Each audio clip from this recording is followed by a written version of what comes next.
we are on the site of the castle. And it was the first time the Beatles had really stopped being semi-professional almost. Look at that. Absolutely fascinating.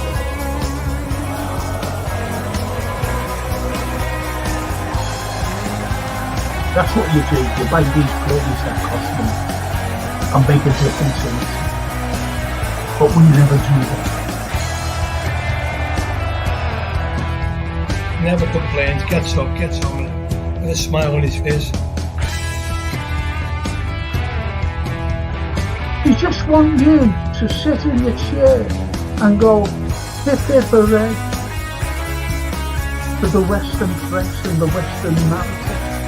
He dare dictate you the same old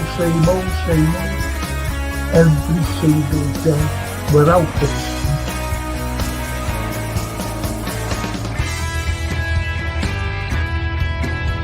If you haven't seen it before, please watch the first series, the first 2 episodes, the second series.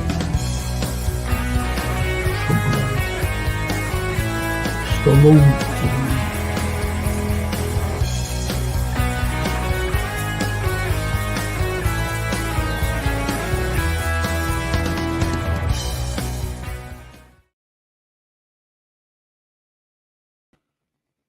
Hi everyone, it's Monday, it's the History Show, and I've got to thank Tony LFC, the biggest cake in the world. Miss Pash. I'm like that. Oh, fantastic, honest to God. Tony, what have you done to me? Well, Francine enjoyed it. Sophie had enjoyed it. Give some to her mum as well. You know, sent it up with her, with Francine. So, really? Francine said, I thought it'll be a sponge cake. A sponge cake for your birthday. Anyway, thank you, Tony. Thank you, and Jeanette. Thank you so much. Love you for that. Anyway, it's just got to thank Gap Painting Services. Gap Painting Services for sponsoring the Frank Carlyle Show. These are great people. Honestly, they are. If you need something done, Christmas next month, if you need something decorating, just get them in. Dead reasonable. Honestly, they are the dead reasonable. Also, if you're an NHS worker, if you're a senior citizen, shall we say, one of the seniors, special discount too, and they're well worth it. They're all in and everything else. Please get them in.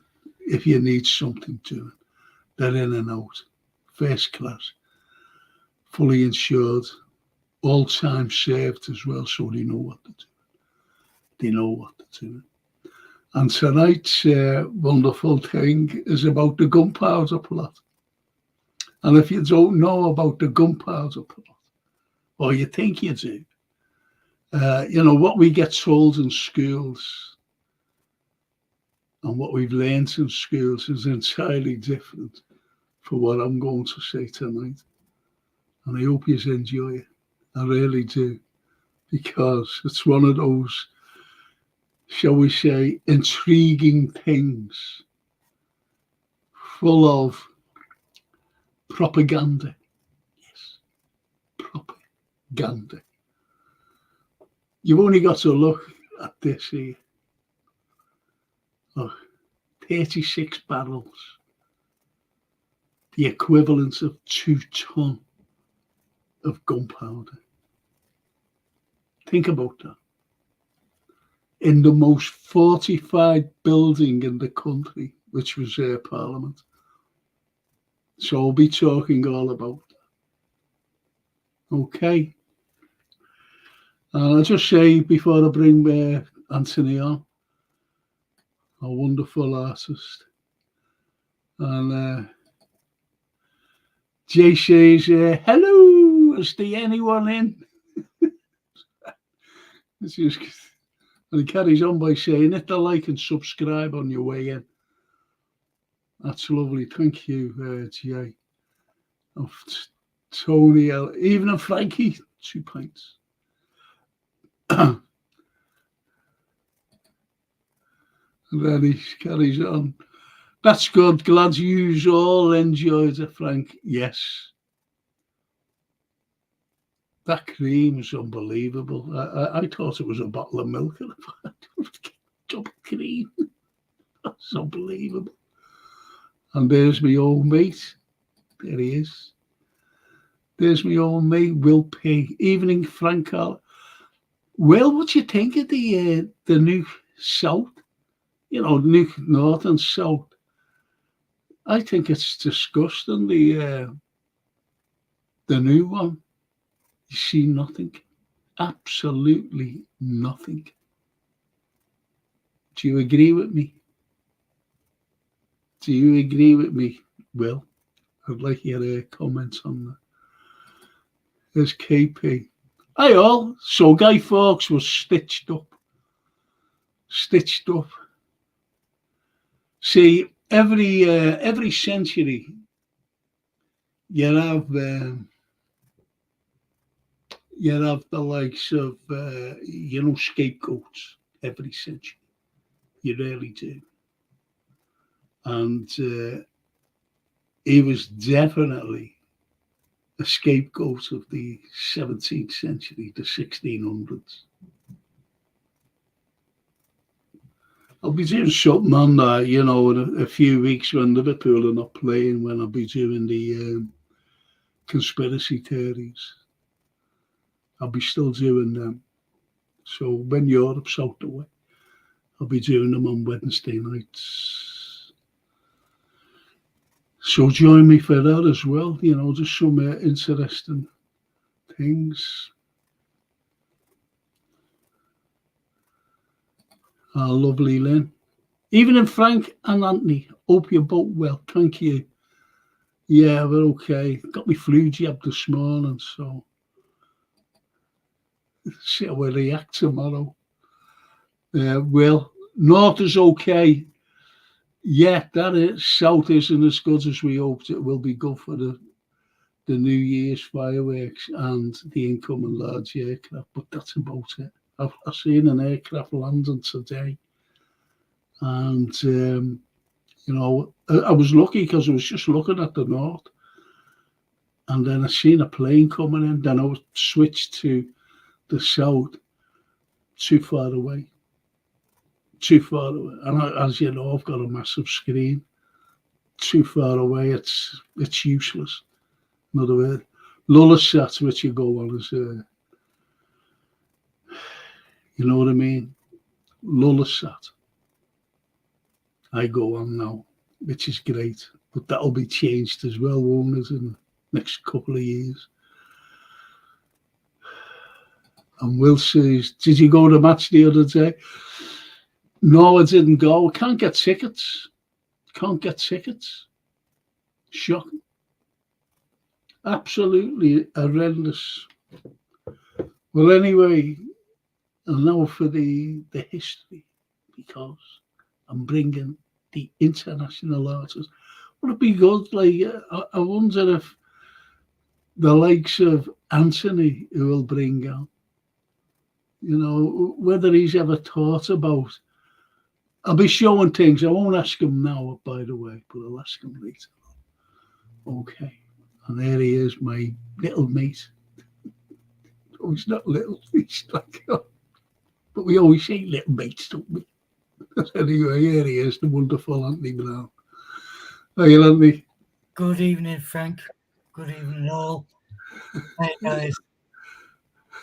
Are you looking forward to this? I am.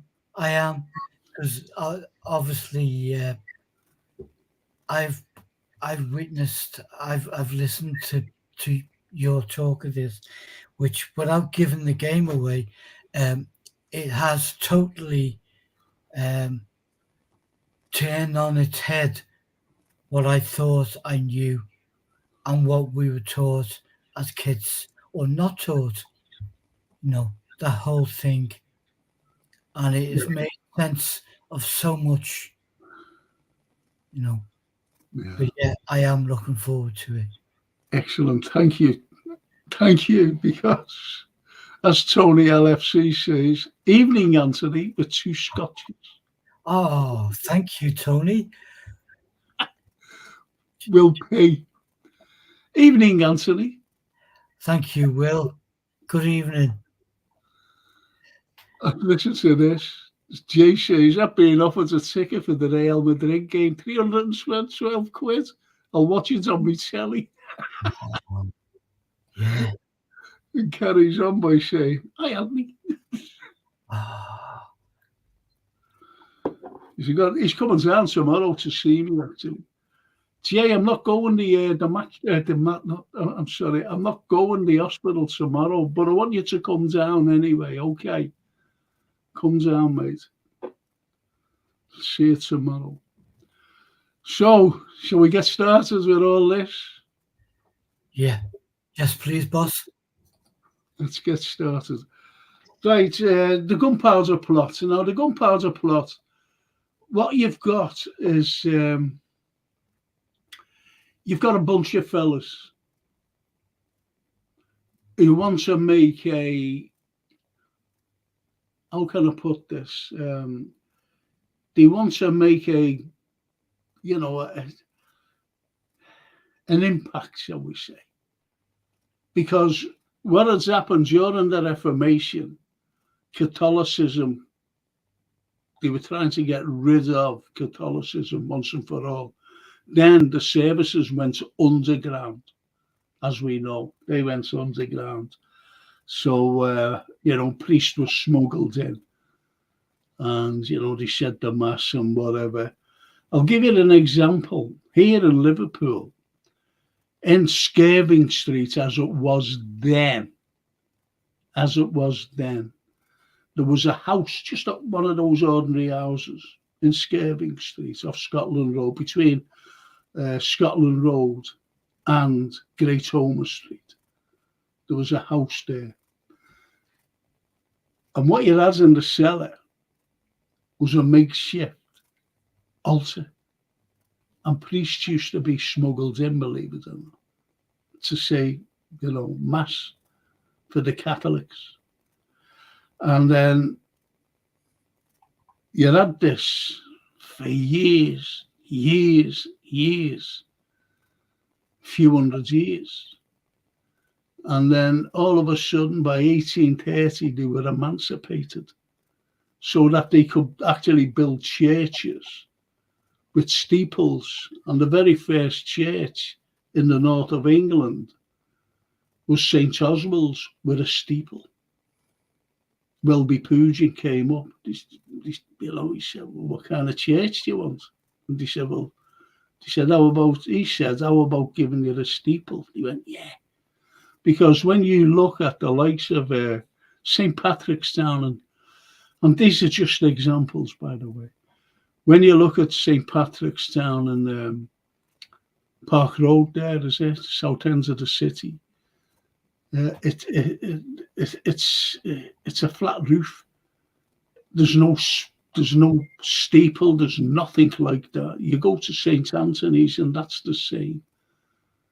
That's the same. They wanted them to be inconspicuous. So when they was emancipated in 1830, and as I said about St. Oswald's up in Old Swan, that became the very first Catholic church to have a steeple in the north of England by Welby Pugin, you see. So this is what you have. That was the first church. So going back further to these plotters, so-called plotters, what was it all about? Well, as I said, they wanted to make some sort of impact to say, we're still here. We still need to be able to go to church, have a mass. This is what we want. This is what we demand. So here's what happened. When they found out, you've got to understand this. Let me just put up something. These are the fellas, okay? Now, who you have here, these are the names. You have Robert Winter, who's the cousin of Robert Catesby. You've got Christopher Wright, friends of Robert Catesby. John Wright, friends of Robert Catesby. Now, they're brothers, obviously the Wright brothers there. Thomas Winter, again, the brother of Robert Winter. And Thomas Bates. Now, he was a servant. Now, you wonder why these gentlemen, the likes of Thomas Percy and Robert Catesby, why they're gentlemen and they involved a Thomas Bates, but there's something behind that. Why? Remember propaganda, okay? Remember that.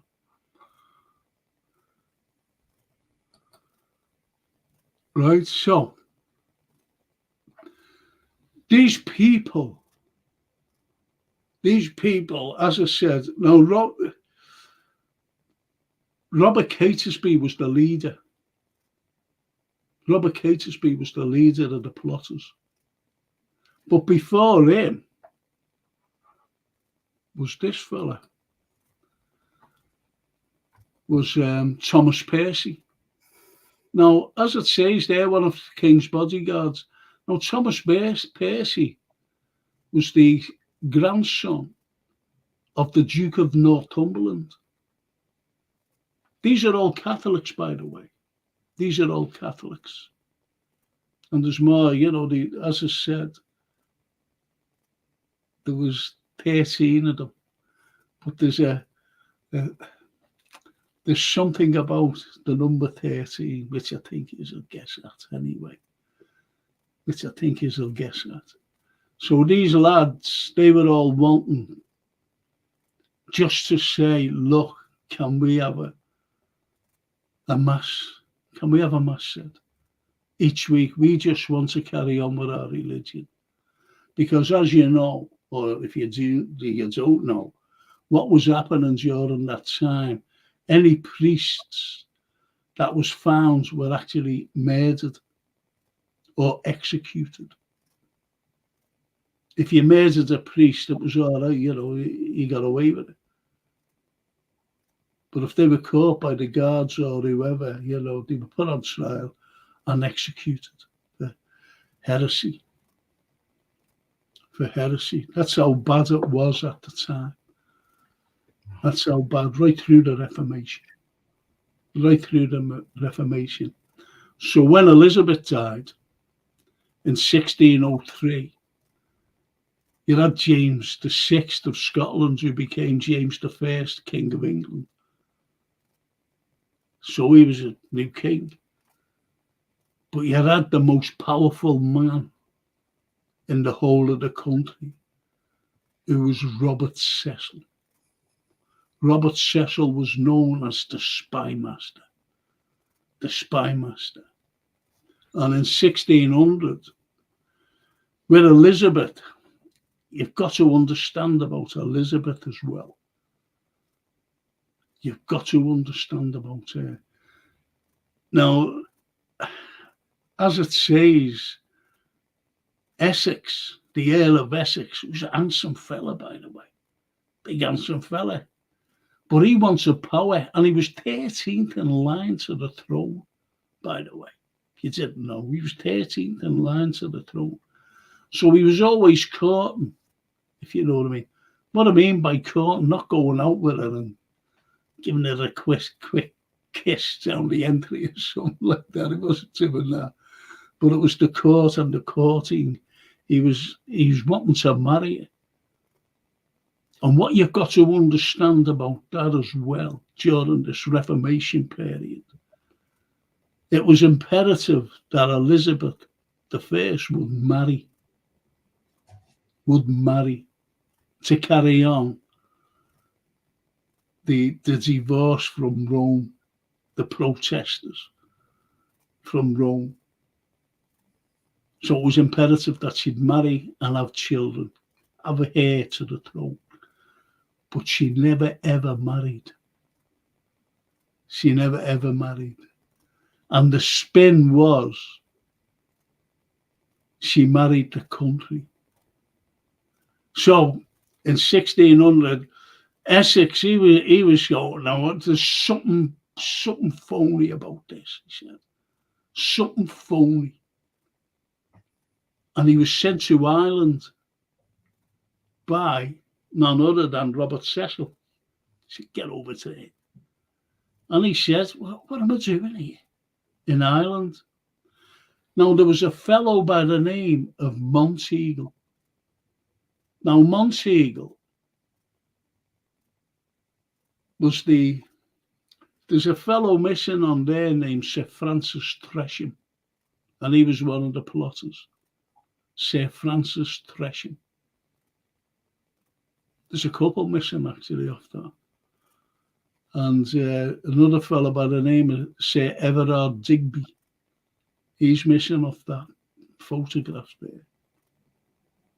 So Sir Francis Tresham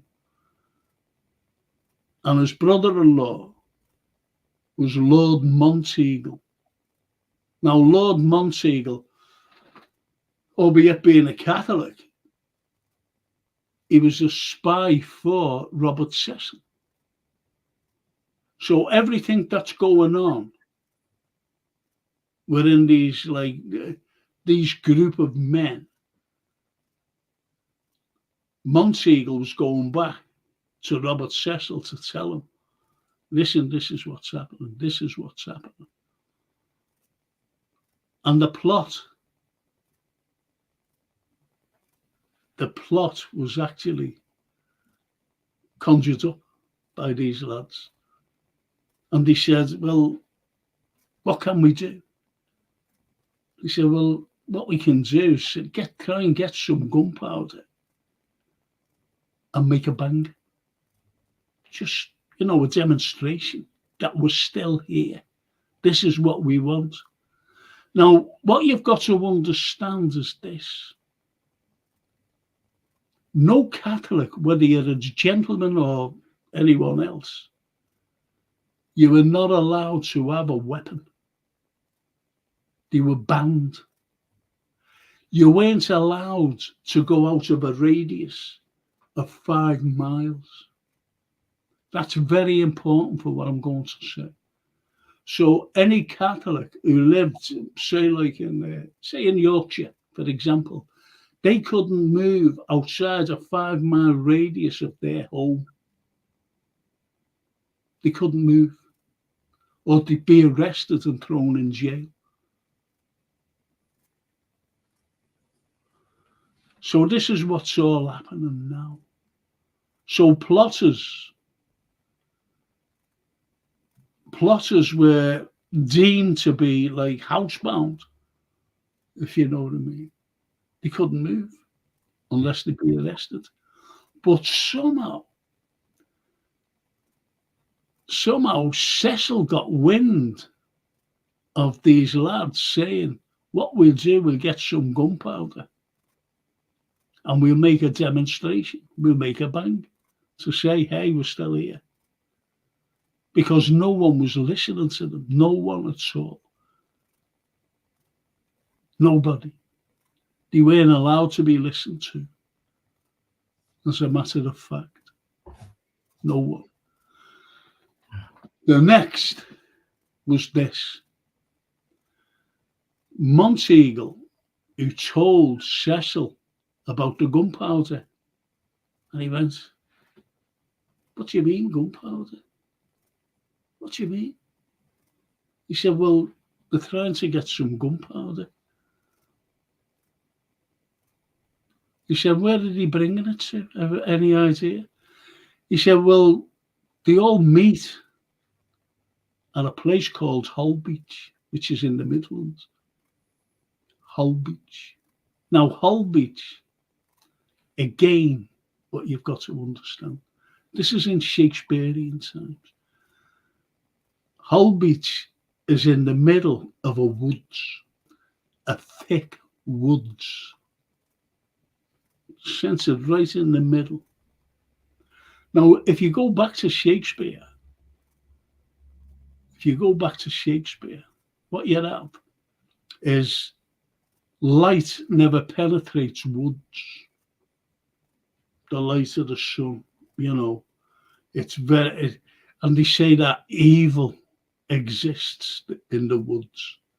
Yeah. You've only got to look at the Crucible, the play The Crucible, where you see a black servant, but she's a slave really, and she's found dancing in the woods, and they branded her a witch because the woods is evil. And that was in 1692. But this is 1605. So woods, even then, during the Shakespeare times, were deemed as evil places. So this house, Hull Beach, I've actually been there. I've been in a documentary. Wow. I went there, they brought me to this location. And I've seen it, fantastic. I actually seen, never mind what I've seen, that'll come to the fore later on. So,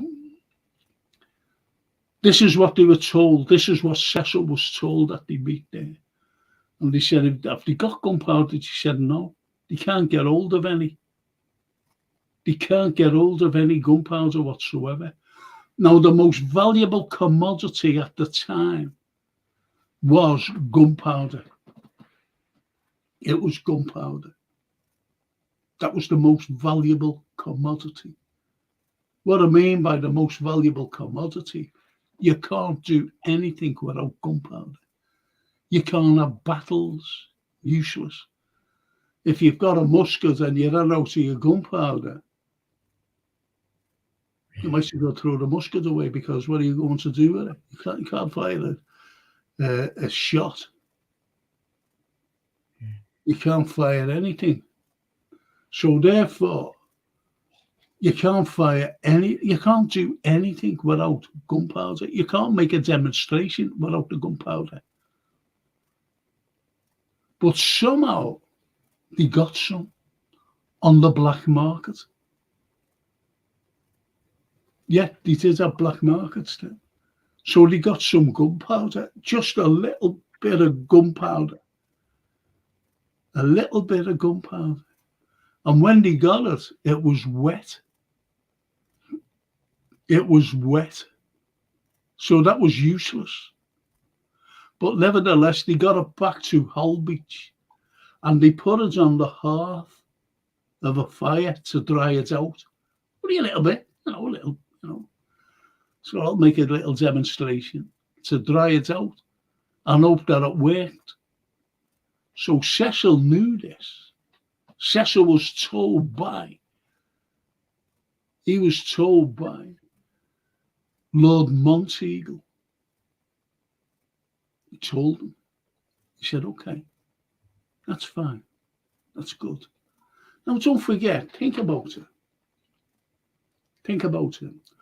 All this about gunpowder and Catholics and weapons, all banned. The most fortified building in the whole of the country was Parliament. Now you wonder why Parliament? Why is that fortified? Why isn't there the castle that all the king or whatever? Why isn't that the most fortified? Because the king, even Elizabeth, she visited the Parliament, and the king always sat And so did Elizabeth. She always sat giving out everything. Her orders, not like a prime minister or anything. She gave out the order. So did the king. All kings did. All kings. So now you have James the First. But going back to Elizabeth and why Essex was thrown in Ireland where he didn't want to be. As I said, he said, what am I doing here? Why have I been sent here? Now then, he got wind of Elizabeth. Now, don't forget, he was courting her. He wanted to marry her, and it was imperative that she wouldn't marry. It was imperative, believe you me. To carry on the line, she should have had an heir. So I'm going to show you something. I'm going to take this down a minute. And this is what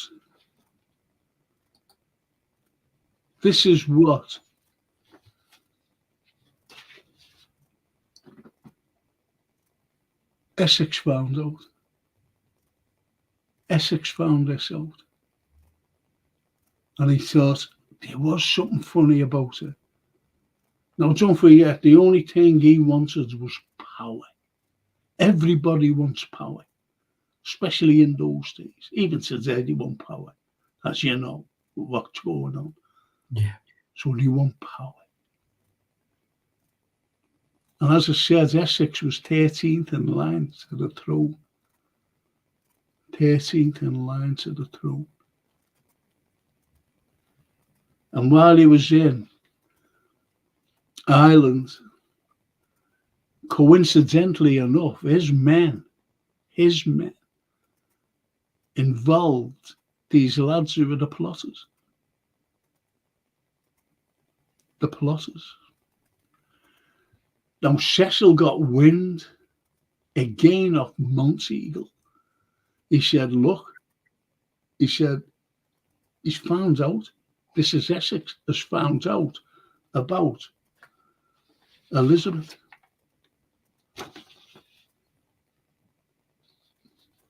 Yeah. Found out about her.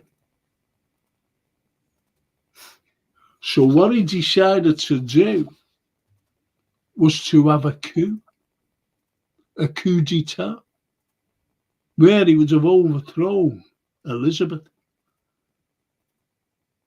in this coup d'etat and told the whole of the country about the scam and sham of the throne. It's not a conspiracy theory, it's fact. It's fact. Yeah. So anyway, Monteagle got back to Cecil and went, they're coming over, they're leaving Ireland because they don't want to be there in the first place. What are they coming over? And he told them. They found out about Elizabeth. So what had happened? They were waiting for them. So it was a bloodless coup. It was a bloodless coup. They arrested them. But they got him, Essex, and they put him in the Tower. Put him there. And they were going to try him for treason. Why would they try him for treason? Why? Well, if they got nothing dodgy about him. So he was tried for treason, and he couldn't come out and say why he was tried. He said that Elizabeth was a man. They couldn't say that. So they spun the trial for a different thing, rather than bring Elizabeth's name into it. So they spun it. However, when they found out who was there in Ireland and was involved in this coup, as they said, were these fellas. These fellas, the Wright brothers, the Winter brothers, they were all there. The likes of Sir Francis Tresham, the likes of Everard Digby. So where does Thomas Bates come into this? Because he was just a servant. And there's no way that servants would be allowed into like the gentleman's circle. They were just there to serve. That's all. Just there to serve. But that'll come to the fore a little bit later. I'm just going to have a slurp of my tea.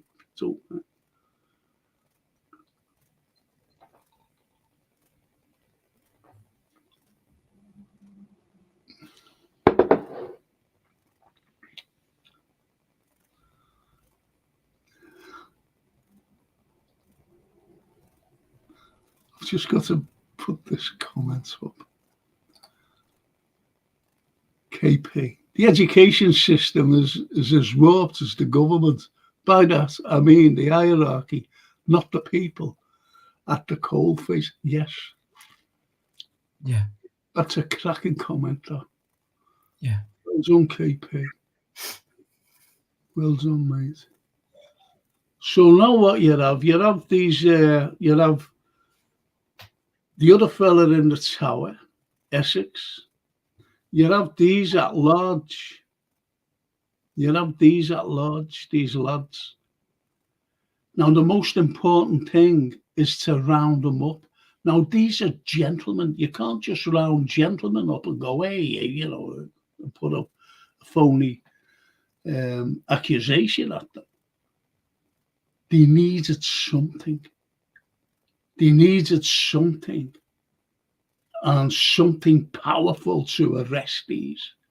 Now, don't forget that Thomas Percy was the grandson of the Duke of Northumberland, powerful Catholic, powerful. Just like the Norfolks were powerful, but they couldn't do anything to them because they were powerful men. And these people were powerful. These were proper gentlemen, but they needed something on them. So Monteagle informed. By the time now you had Elizabeth had died. Now Elizabeth, getting back to like what the accusation was about her, was that she never ever seen a doctor in her whole living life. And she also ordered, when she knew she was dying, that no autopsy should be performed on her. And the characteristics of Elizabeth, that she had male pattern baldness. She shaved every day. She had this white powder to hide the 7 o'clock shadow. She had no breasts, none at all. That's why she always wore a ruffle. She had big hands, not the gentle hands of a lady, but big hands. She also had big feet. Not only that, but she was hirsute as well, heavily hirsute.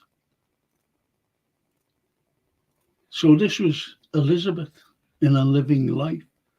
And as I said, at her death, there was no autopsy to be performed.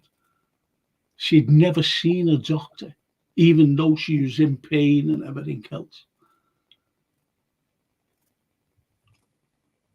And every artist had to make her look feminine. Every single artist.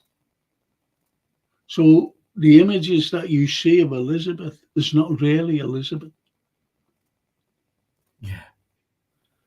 Yeah. And she was 6'1". 6'1". Now, ladies in going back then, they were just above, with around foot average height was 4'10". And you know, anyone who was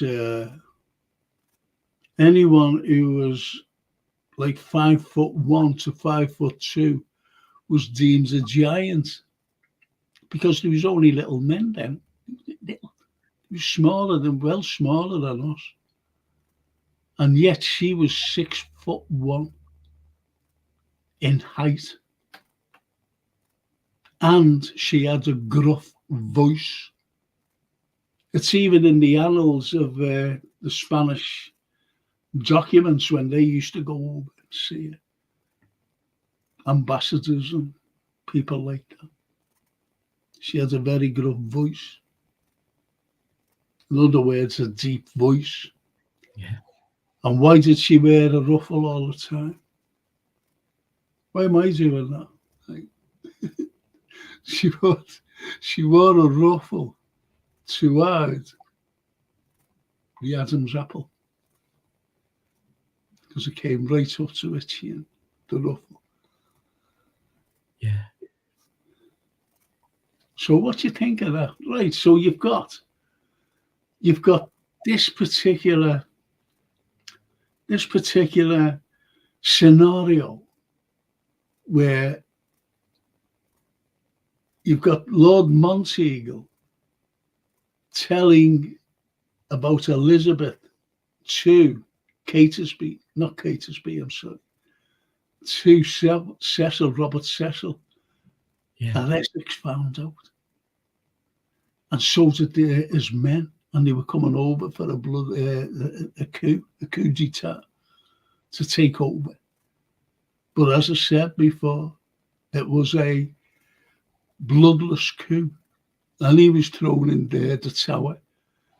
He was put on trial on cooked up charges without the mentioning of Elizabeth being a man. You see? So that couldn't come out in the court. Or it would have got people so, whoa, hang on a minute. You know, it could be true, that. Right? So he was put on trial, executed. Elizabeth had since died. No autopsy, no nothing. No nothing. James I now was on the throne. He was the son of Mary, Queen of Scots, who was Catholic. And because she was Catholic, they had to do away with her. So she was the rightful owner to the throne, by the way, not Elizabeth. It was Mary, Queen of Scots. But they couldn't have another Catholic on the throne. They had, whoa, why behave yourselves? We're not having her on. So they got rid of her. And Elizabeth signed a death warrant. And you get a story and saying, oh, she didn't want to sign it. She wanted it. Of course she signed it. That she didn't want to sign it, well, why sign it? So you have all this drama, all this dramatic stuff when you see films of Elizabeth and Mary, Queen of Scots. You know, I didn't want to sign it. It's a load of nonsense. Of course she signed it. She wanted her out the way. Not only her, but also the likes of the hierarchy, the likes of the Robert Cecil. He was delighted. Well, his dad was, you know. Yeah. His dad was a spy master. Then he died and Robert took over. He took over, the dad, Catesby, he took over Walsingham. He was the most powerful man and the leader of all this, you know, Reformation sort of thing. Divorcing itself from Rome. Was you going to say something then, Anthony? Very toxic with it as well, Mr. Cecil.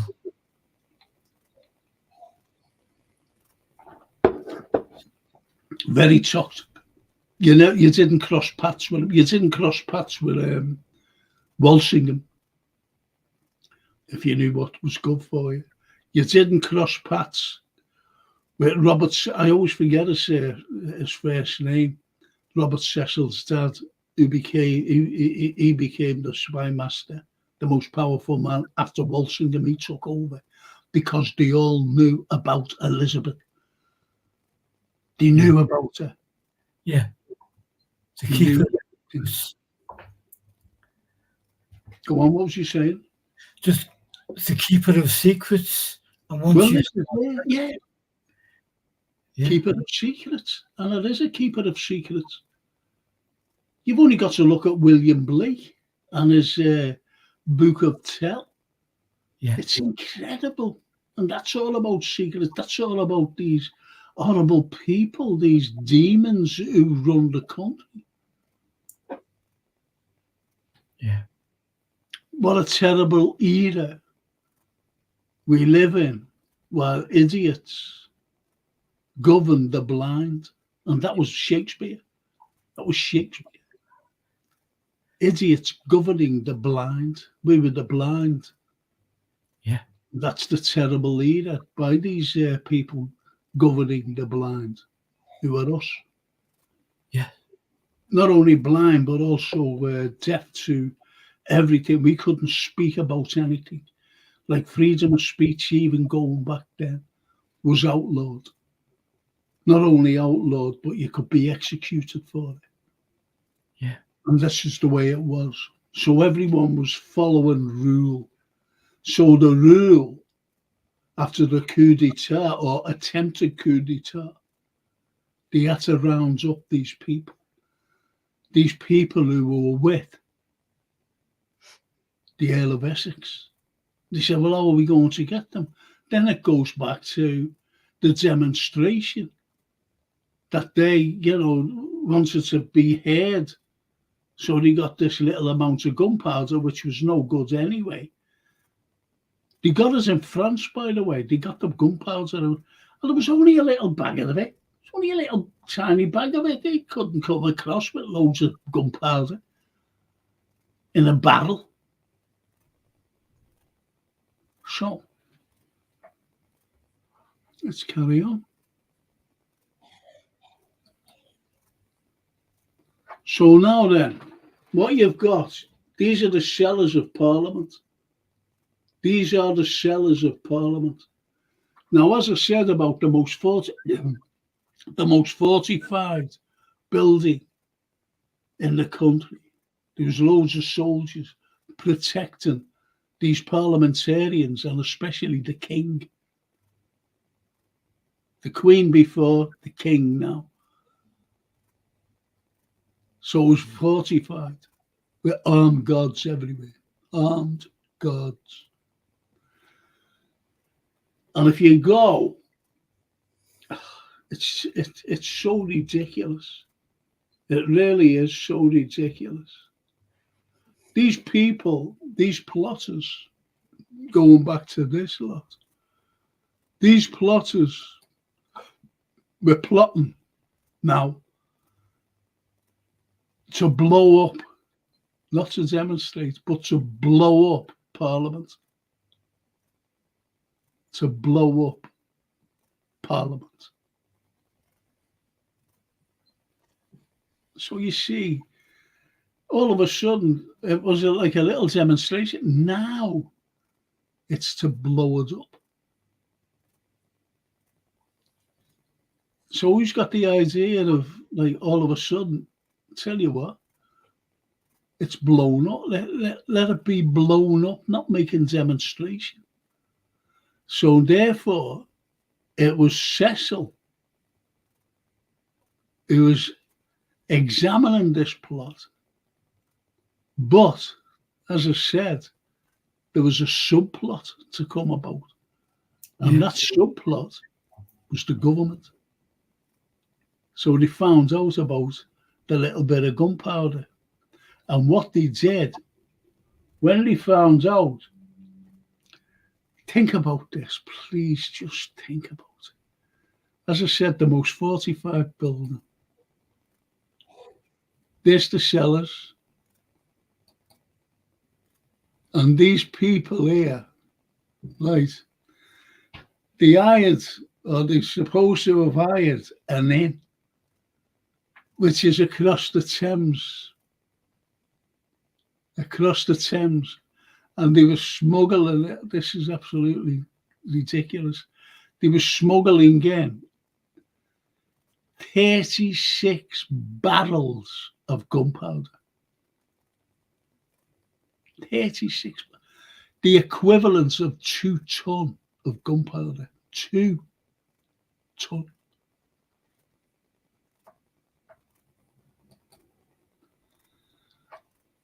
And who was there to light it was they chose a fellow by the name of Guido Fawkes, who was a mate, like school friends, and then became mates with the Wright brothers,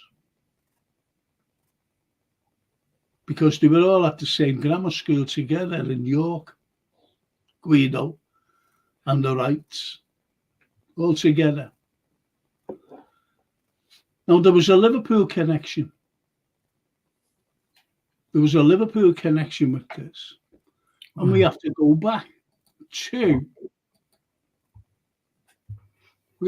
back to Thomas Winter.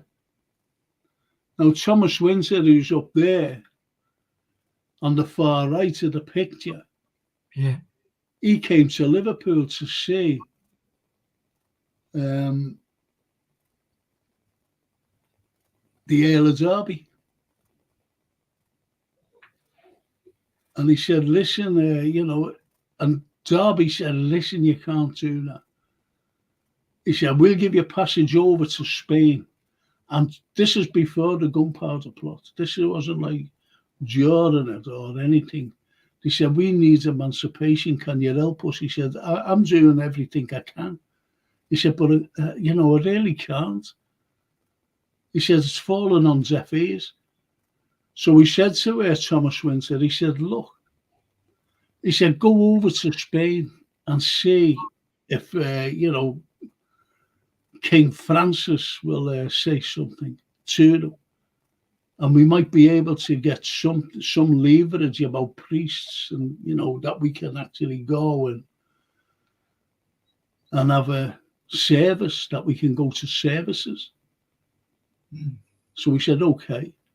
So we left here, Liverpool, sailed to Spain, came back empty-handed. He just came back empty-handed. Now, remember when I said the leader of the gunpowder plot was Thomas Percy. Now, Thomas Percy, in a deputation by these lads, now they were all gentlemen. Once James I became king, Percy actually said, listen, I'll go and see him. I think we'll get some leeway off him, some leverage about we'll be able to go to church, we'll be able to have our own priest. So they were made up with that. They said, okay, yeah, do it. So he went and he came back and he went, there's nothing down for us. So Robert Catesby really thought that he was a weak man. He should have gone and, because he had this audience with the king, he should have demanded. So they made him leader, Robert Catesby.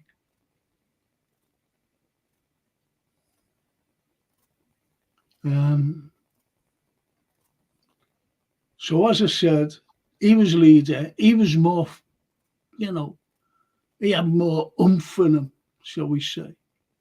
Yeah. His parents, his land, his parents had died and he was left this land. And they wound them down. The government really grinded them down.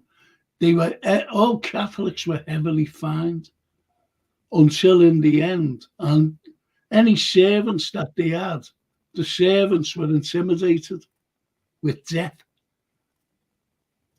if they didn't leave the household and became a protester against Rome. So they changed the faith. from Catholicism to Protestant, which a bit later on it elongated into Protestant. So everybody was being intimidated. Everybody. If you were a Catholic, even servants were being intimidated, and not more so than Robert Catesby. And in the end, he had nothing. He was heavily fined, as I said, all the time. And then he had to give up his land. Have you ever heard of Lord Burleigh today? No. He bought his land. Lord Burleigh, he's one of these fellas who loves cars. He always has these like cars on show, festivals every summer. Lord Burleigh. Yeah. So his ancestors bought the actual land off. There wasn't off him. They never gave him any money. They just bought the land. Catesby's land. And he still lives there today. Wow. He still lives there today. I've been down there when I was doing this documentary. So he still lives on this land. And this is what I mean about once the protesters got the grips on the Reformation, they were buying all land of Catholics.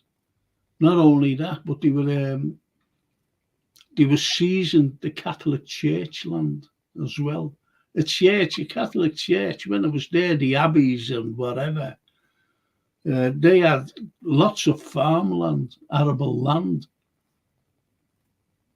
So once they, became a target for these reformists, the land was in their hands now, not the Catholic hands, not the church hands. No. So they didn't want to give. The more lands you had, anyway, in those days, the more lands you had, the more power you had. So they didn't want to give it up. They did not want to give up their land. That's why they were so forceful in keeping Catholicism out. And anyone associated with Catholicism, the likes of Mary Queen of Scots, who was executed. And it just says, she was treacherous and all this, and all these mad letters, which was lies, and saying that she wanted to start a coup and everything else, so she was executed. They couldn't afford to have a Catholic. Mary, you've only got to look at Bloody Mary. She got that name because you had people, advisors saying to her, see them over there, they want a coup, they want to take over you, if I were you, I'd just have them executed. Yeah. Without standing trial, most of them just signed a death warrant. Hence the nickname Bloody Mary, because they were executed, you see. Right. They were executed. I'm just going to have a quick break. Is that all right? I'll be back in a couple of minutes. Well, a few minutes. Fine.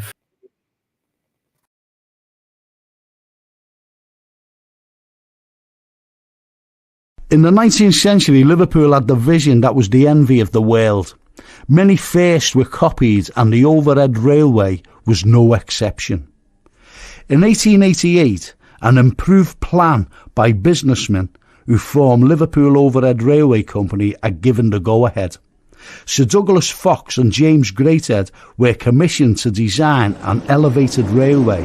After long last, it was finally accepted and the work commenced in 1889. There were problems at first. Fox and Greathead had a dilemma.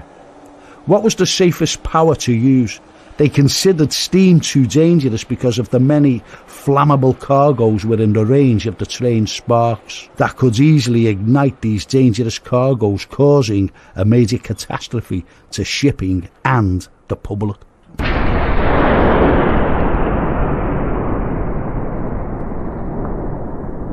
The only other option to pursue in 1891 was the new electric traction. Electricity was carefully chosen because of the enormous advantages: economy, speed, cleanliness and quiet running. Work was completed in January 1893 and finally opened on February the 4th by the Marquess of Salisbury. The public transport section did not have long to wait. It commenced on the 6th of March 1893. The world's first electric railway had automatic electric signals and a line from Herculaneum Dock to Seaford Carriage Shed. It had 11 stations at the beginning: Brocklebank, Canada, Sandon, Clarence, Princes, Pierhead, James Street, Custom House, Wapping, Brunswick and Toxteth. An electric escalator, the first of its kind, the Reno staircase, was installed at Seaford Sands in 1901. It was removed in 1906 because there were too many insurance claims by passengers against the railway. Clothing, especially women's long outfits, were continually getting caught and people falling over themselves as it moved and stopping suddenly. During the 1941 May Blitz, parts of the overhead railway were bombed and quickly repaired. However, the Second World War, through wear and tear and the bombing, deck plate supports for sections of the track were needed to be replaced, but at a costly price of £2 million. The company who ran the railway could not afford the price, and they proceeded to ask the council and the Mersey Docks and Harbour Board for help. They were refused, and with no help forthcoming, the rigorous public protest, the overhead railway, the first of its kind anywhere in the world, closed.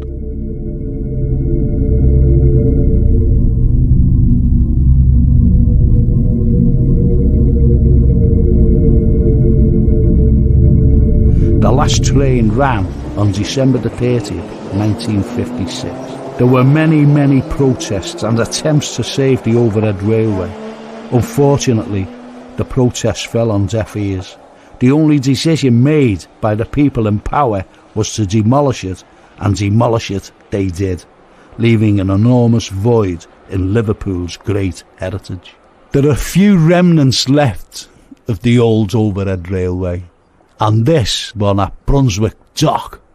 You can see the stairwell leading up to the station itself. And up here we have a tunnel that led to Dingle, because engineers had to bore through sheer sandstone for half a mile of tunnel to get to Dingle in an extraordinary feat of the 19th century. The Liverpool Overhead Railway, which is much missed, is a real Liverpool unequalled.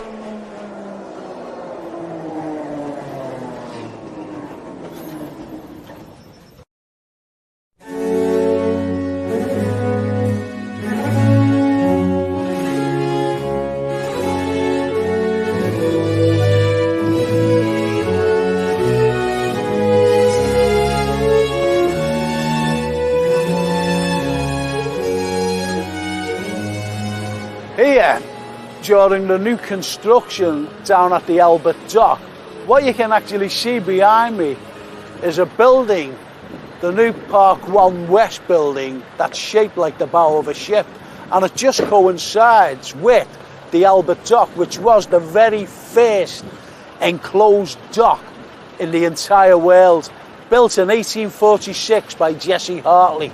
It's absolutely wonderful, and it's grade 1 listed. Why it was cutting edge at the time in 1846, before the Albert Dock was built, there was lots and lots of pilfery going on. Goods were going, businessmen, merchants were getting absolutely fed up. And Jesse Hartley, the docks engineer, came up with a brainchild to build an enclosed dock. And this is what you see today, the very first enclosed dock system in the entire world. And it opens in 1846 by Queen Victoria's husband, Prince Albert, hence the name Albert Dock. As you can see, people are just sitting down on a lovely day drinking coffee. But if you go back to the 1850s, the actual coffee beans in big sacks were being unloaded by the dockers. But unfortunately, there's no more dockers now. But they've been replaced by the tourists sitting down drinking the coffee. So therefore, it's come in a big full circle. Besides the coffee, what was coming into Liverpool, into the Albert Dock, was sugar, cotton, exotic fruits, spices from all around the world. And yet, Jesse Hartley said, we cannot afford for these to be pilfered. And he built the dock. And there was only one way in with the ships and one way out. No pilfering. And that's why the rest of the world copied this magnificent building. During the decline of the dock system, this became no exception, the Albert Dock, because it just went and fell into dereliction, and the dock itself, the water side of it, just silted up. And it wasn't until 1983 and the foresight of Michael Heseltine, the Minister of Merseyside then, he foreseen a great future for this dock. And today, modern times, it's become one of Liverpool's jewels in the crown for tourism.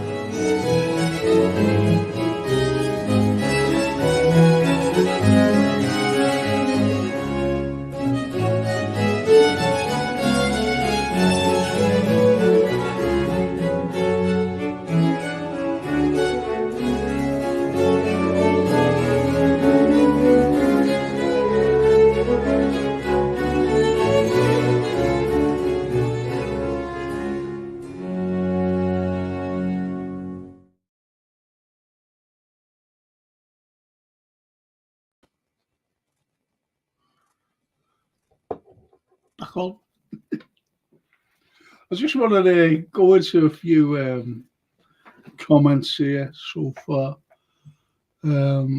Just let me, because there's good ones here. Gary Rigby got low. Hang on, let me just, excuse me. Alvera York. Hi, Frank and Anthony. Plus Lynn. Lynn's gone, I think. Gary says, evening Frank, evening Gary, good to see you. The Red Juice says, soz Frank and Anthony, bloody YouTube didn't send me a notification, but I'll catch what I missed on the replay. I told you, Frank, they are watching. Yes, of course they're watching. Only just got the notification as well. My cat would be better telling me, says Gary. KP, the government and certain aristocracy will never exempt a Catholic in the royal family or a Catholic prime minister to date. Or I might know you're right. Even a chancellor of the exchequer cannot be a Catholic. That's why just before Tony Blair became, he was in, like going to become a convert because he married his wife who was Catholic. And then John Smith died.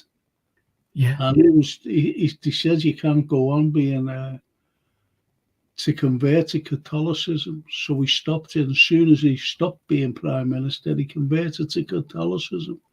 So you're right, absolutely.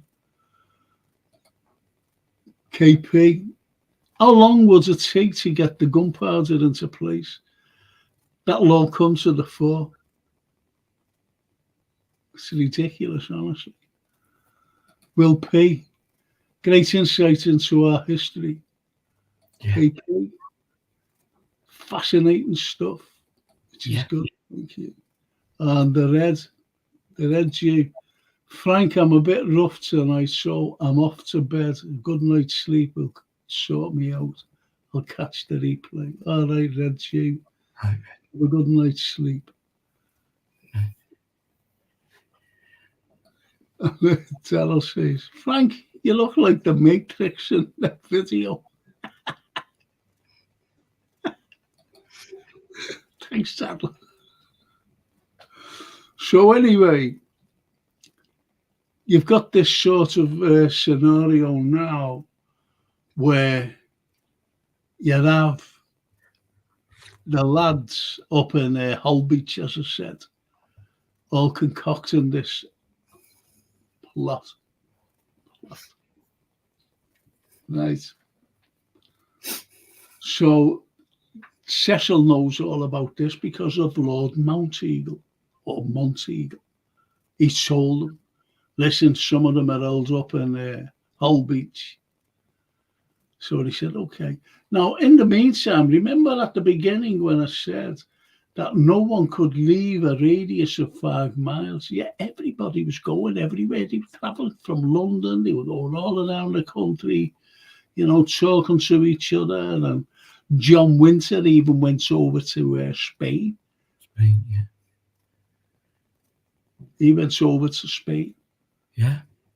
And so you have this radius which isn't working. It's not working. And just not to say that it's not working, but they're just going. They're just going wherever they want, wherever, and yet they weren't being arrested.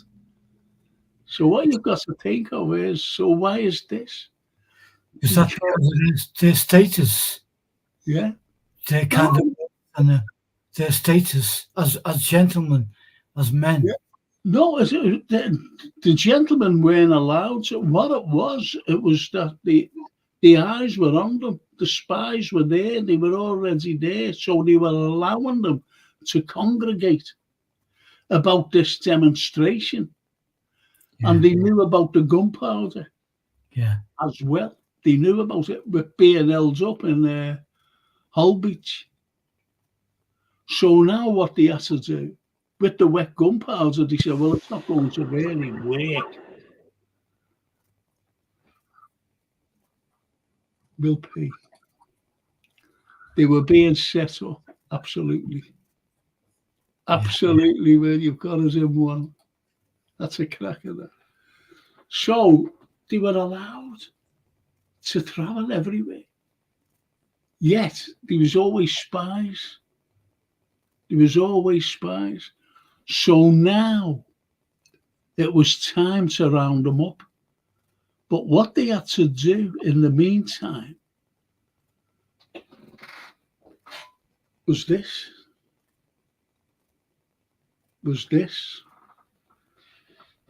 And there's where it came out. They said, now, why is Guy Fawkes the scapegoat? And it's so easy. Guy Fawkes, Guido Fawkes, was a soldier of fortune. And he was a tunnel expert. He was a tunnel expert. Because he joined the French army. And what has happened, they were surrounded, the French, they had nowhere to go by the Dutch on French soil. They had nowhere to go. Because what has happened, there's the Dutch here, there's the French, and behind the French was the sea. So all the Dutch were there. All the Dutch were here. So they had them surrounded. And as I said, when nightfall, you know, they couldn't see each other. So, and it was through the years as well, this happened. See you tomorrow, we'll carry on. You're all right, see you tomorrow, see you at dawn. And this is what I thought, this is what it was all about. And even a saying comes from that. We'll meet at dawn. Right? We'll meet at dawn. So what has happened? Guy Fawkes actually dug down. He just never done it on his own. They dug down and they tunneled underneath. Where's me? They just tunneled from coordination's terrible. They tunneled underneath and came, behind the Dutch. So the Dutch were trapped now. The French were behind them, but also the French were, so they were in the middle, the Dutch now. The French at the back of them and the French in the front of them. and he won the battle.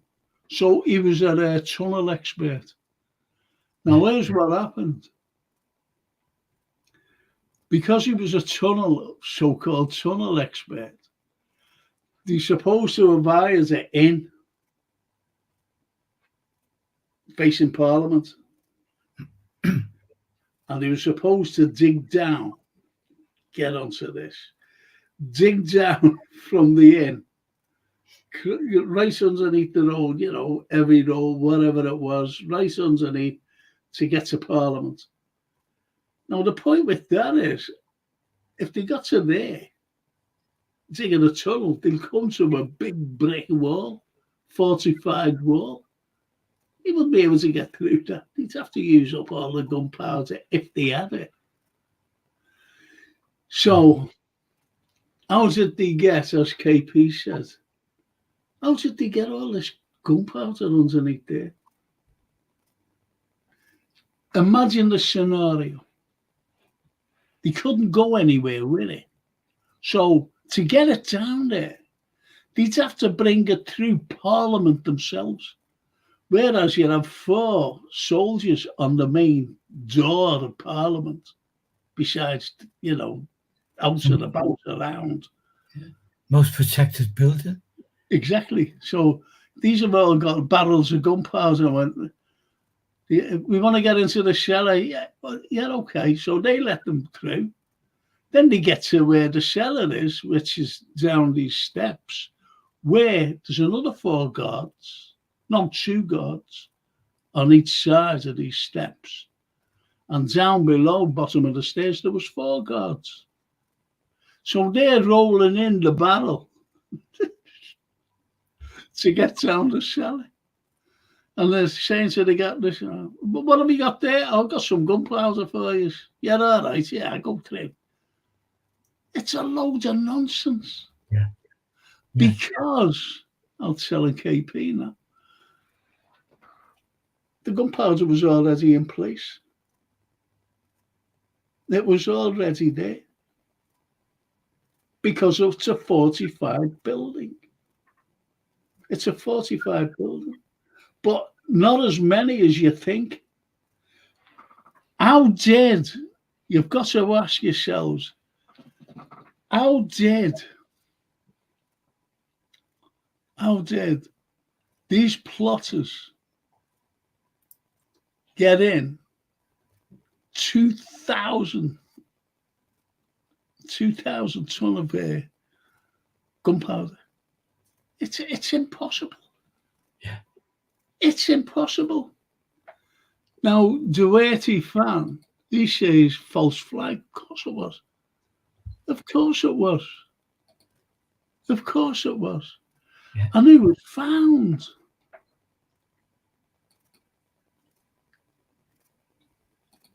It was found in the cellar. After all the, smuggling it in. Him, Guido. Because, according to everybody else, he was a tunnel expert. But there was no way that they could get it in through a tunnel because there was no tunnel dug. They would have had to bring it in through Parliament itself, through the big hall, where there's loads of guards. Yeah. And especially about the cellars, because there was already gunpowder down there for the soldiers' arms. Yeah. So they got him and they rounded him up. They never ever caught him.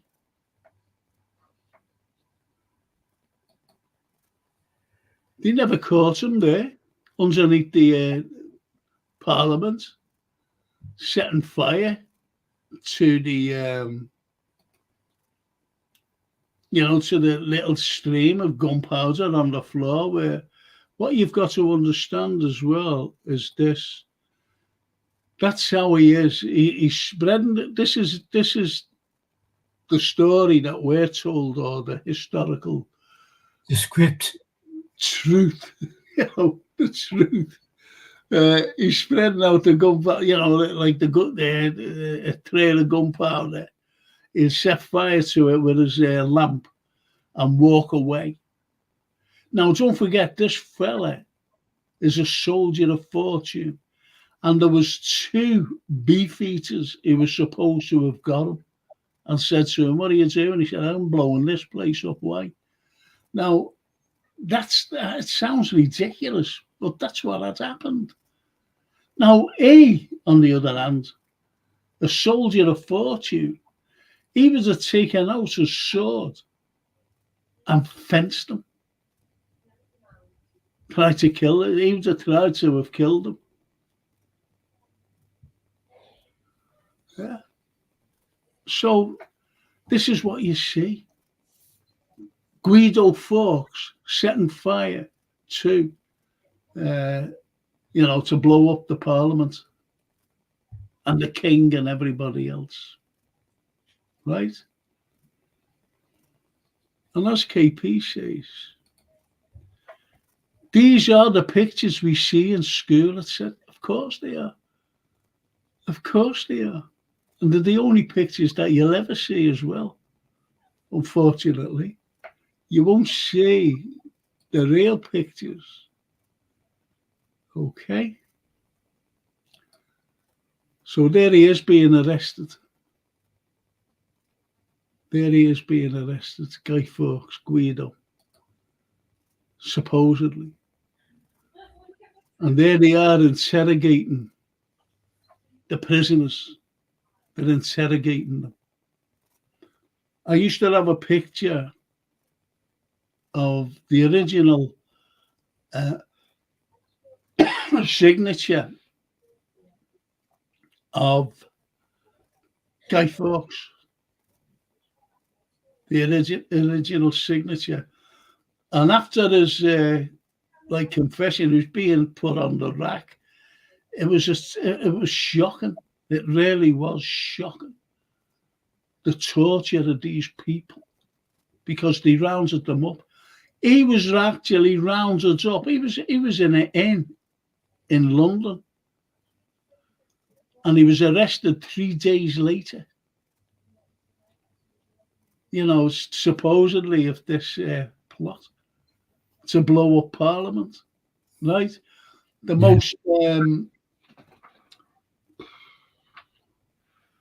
most famous date is the 5th of November.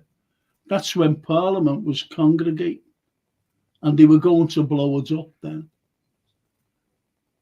Now, if you think about blowing up, say they were going to blow it up and committing regicide, meaning killing the king, they would have all been executed, so it would have been all for nothing. This is what doesn't come out. This is what doesn't come out in. Like as KP said, you see these in schools. Doesn't come out in school about the bigger picture, about the subplot by Cecil himself. By Cecil. This is a subplot.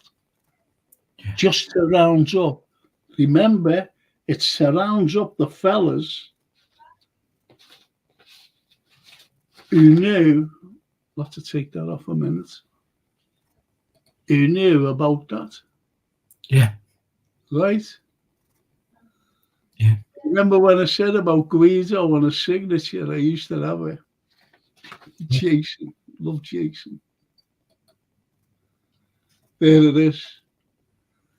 There it is. So it's before. There's his proper signature there. And there's his signature after the torture. He was on the rack. The rack is one of the most horrendous tortures that you could wish to have. Shocking. Shocking. And this is them. They were all found guilty. Now, there was one fella, Robert Cecil. He was the only one who went to get the confessions. Robert Cecil. It's very important, this. Very important. He was the only one to go and get the confessions. Now, this is Robert Cecil, the most powerful man. He wanted no other scribe to go near the plotters. No other scribe. Also, at the trial,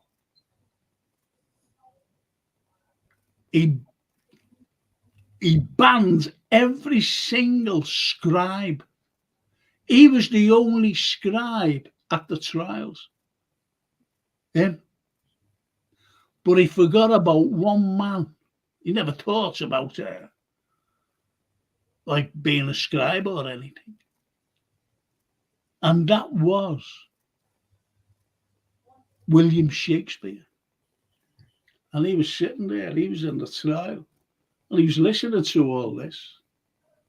Now, Shakespeare was a Catholic sympathizer because his mother was Catholic. His mother was Catholic. It's like what you have today. Sorry to go on about this, but I'm not going on about it, but just to jog people's memories.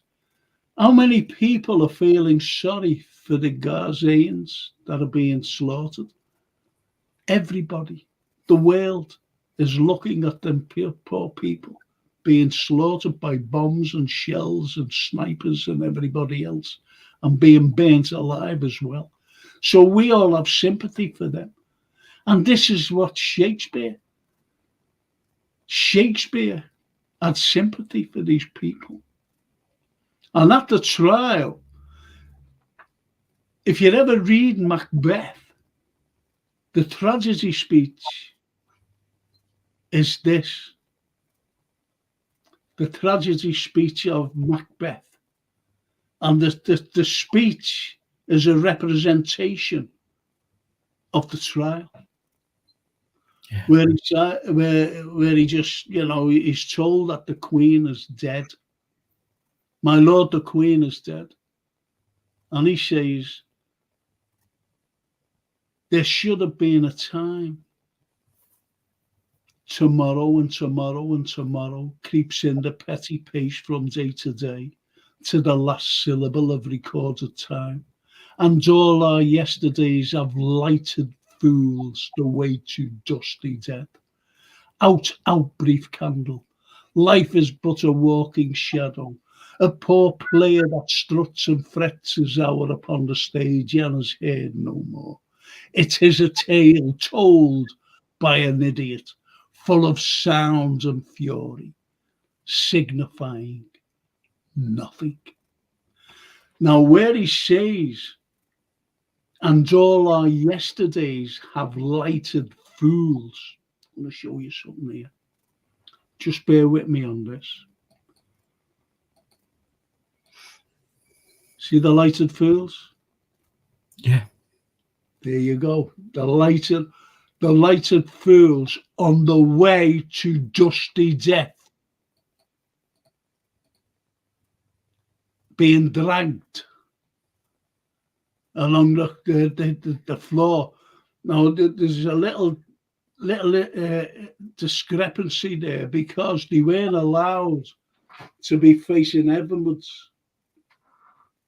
They were face down, being dragged along where the dust was going into the faces, on the way to dusty death. Out, out, brief candle. Life is but a walking shadow.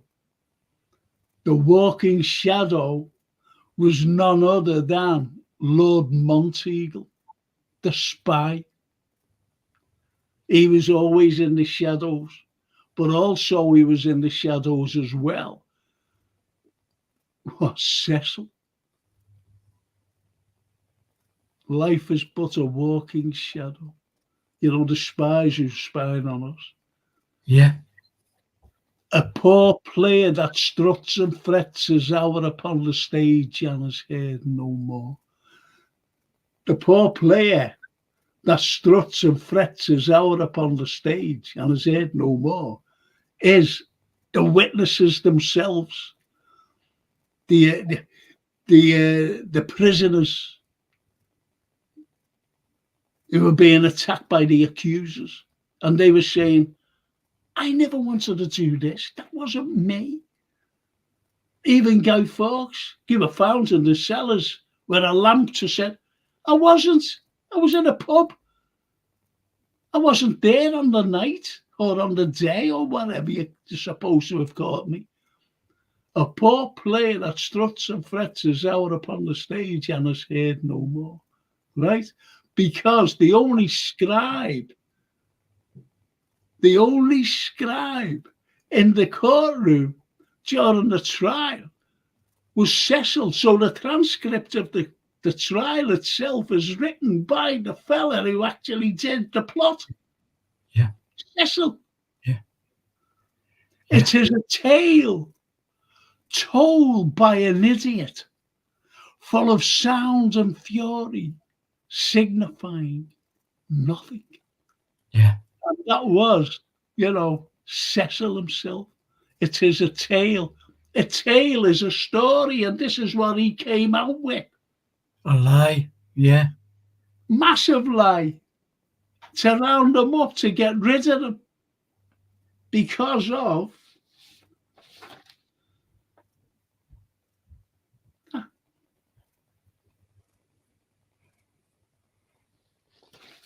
part of it. And there's the original letter. Because, as I said before, Monteagle, who was the spy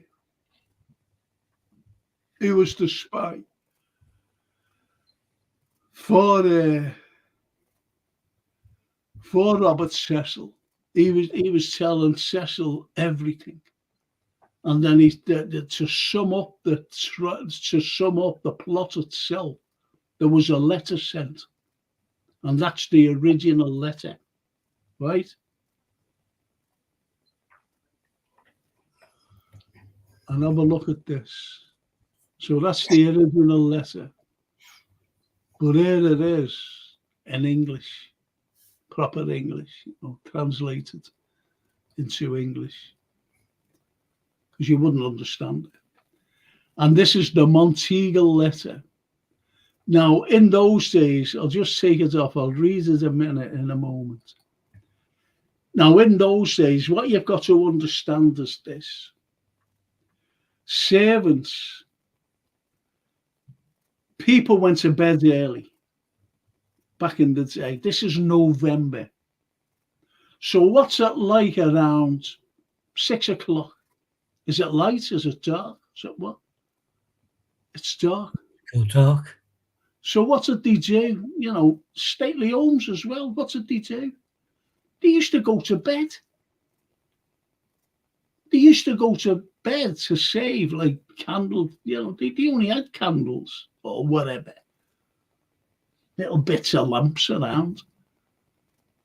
And they saved them. So they used to go to bed. They were up bright and early.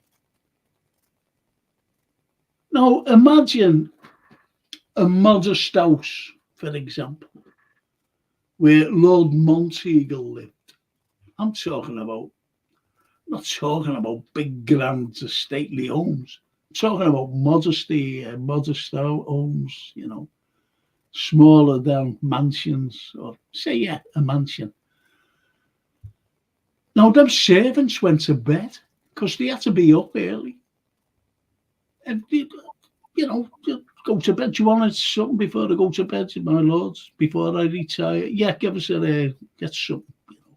Get me a fried egg or something. I'm just saying. Get me some. Get me a glass of wine. See what I mean? So they went to bed. Now, they couldn't go to bed until Monteagle came in, right, into his house. Yeah. So he said, the servant said, I'll go and get a stable lads, to go and unsaddle the horse, because he came riding through on a horse in the rain. Monteagle. And he said, no, leave the horse. Leave the horse. And he went, so, are you sure? You know, it's raining. Because obviously the servant thought that he wouldn't be going out again. So he wanted the stable lad to unsaddle the horse, put him in the stable. Yeah.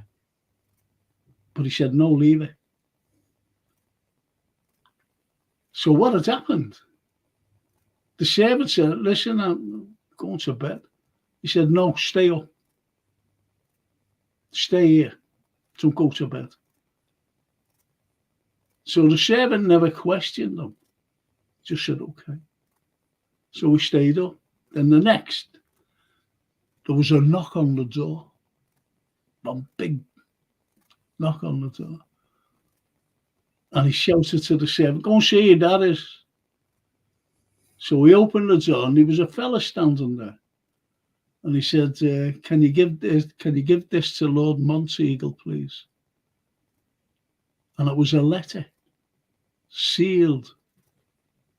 You know, the old seal, wax seal. So we said, okay. And the fellow went. And this was the letter that was sent to him. I'm going to read this. And this is the Monteagle letter. Now, the Monteagle letter, hang on, I'll take it off again. Got to explain something. Now, the Monteagle letter, it was already fixed that he'd bring it down to Robert Cecil. Now, Robert Cecil, the Privy Council, it was very unusual that the Privy Council would be up all night. And all together, by the way. Very seldom that they always got together to sort out important issues, you know, like wartime and things like that. But he rounded them all. He said, I want you there down at the Privy tonight.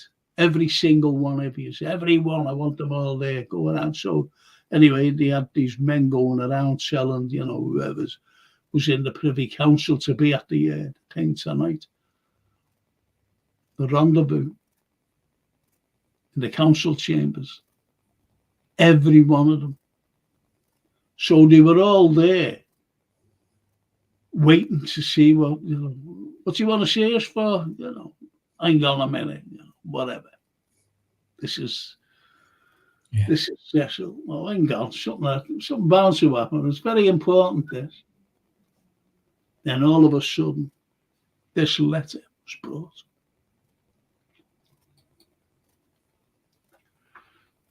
The Monteagle letter. My lord, out of the love I bear to some of your friends, I have a care of your preservation.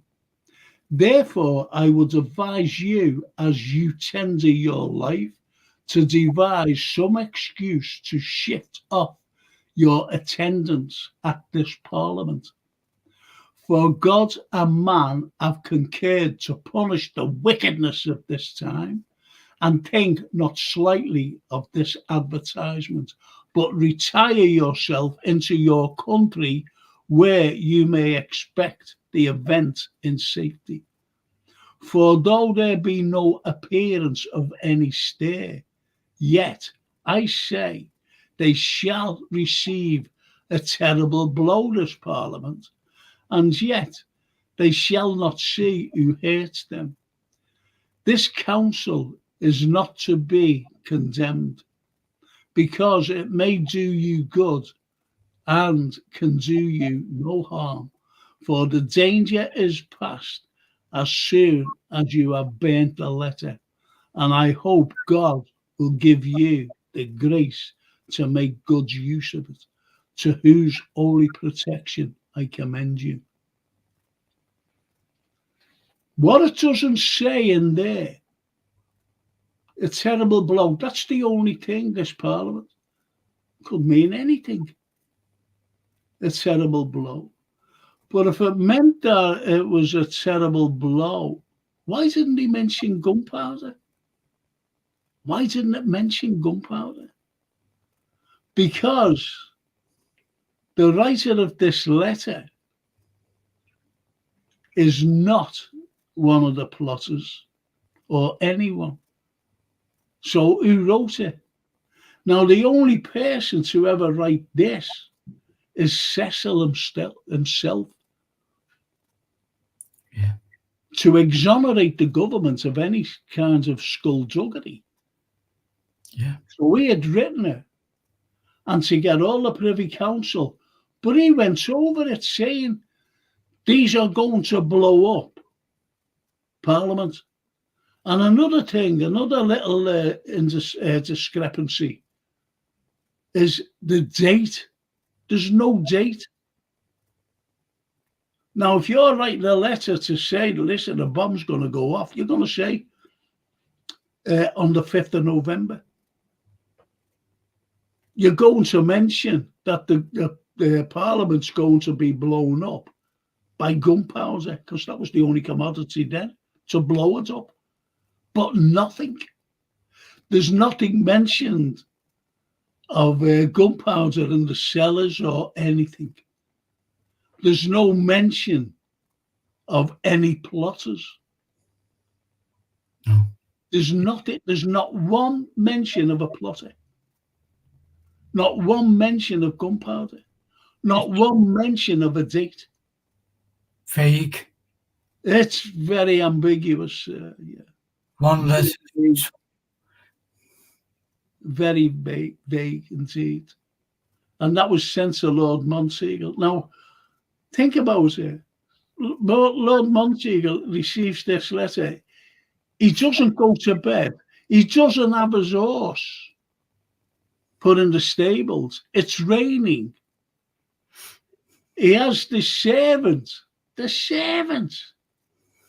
receive the letter. And he tells the servant to read it out. You see? Witness. And he must have, the servant must say, what's all this about? They want to blow up Parliament, but it doesn't fucking say that. I'm sorry to swear. It doesn't say that. So you see, so it was a plot by the other fella, Cecil, because he waited for the letter. Then he had to ride all the way to London, give the letter in to the Privy Council, and he comes over there. No one questioned it, but Shakespeare did. Because he must have looked at that letter and gone, it's a tale, a story, told by an idiot. Yeah. Full of sound and fury, signifying nothing, because it doesn't signify anything. Yeah. Yet this letter was produced as evidence for the plotters, everyone to, all the accusers to be rounded up and executed.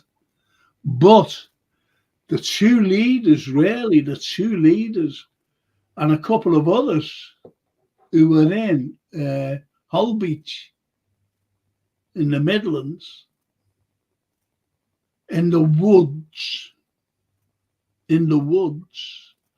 was Catesby and Percy. They were and the orders were to them, do not take them alive. Now then, if Percy, especially Percy himself, was taken alive and put on the witness stand, he would have said, I never done this. This is ridiculous. This is all cooked up by the government to get rid of us.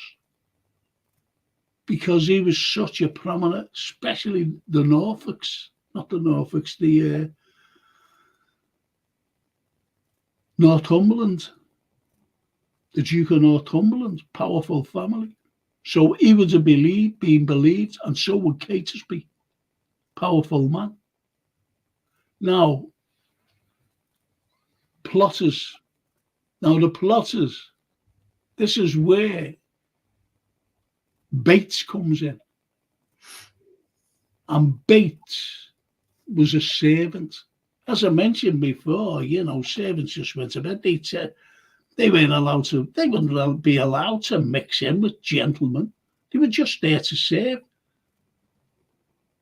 Just there to serve. That's why when I mentioned about the letter being opened and read by the servant, he would never have been allowed to read a letter. Never.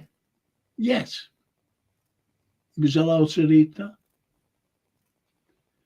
Now, Bates, as I said, there was 12 of them, 12 plotters. That's all. So they had to make it more convincing.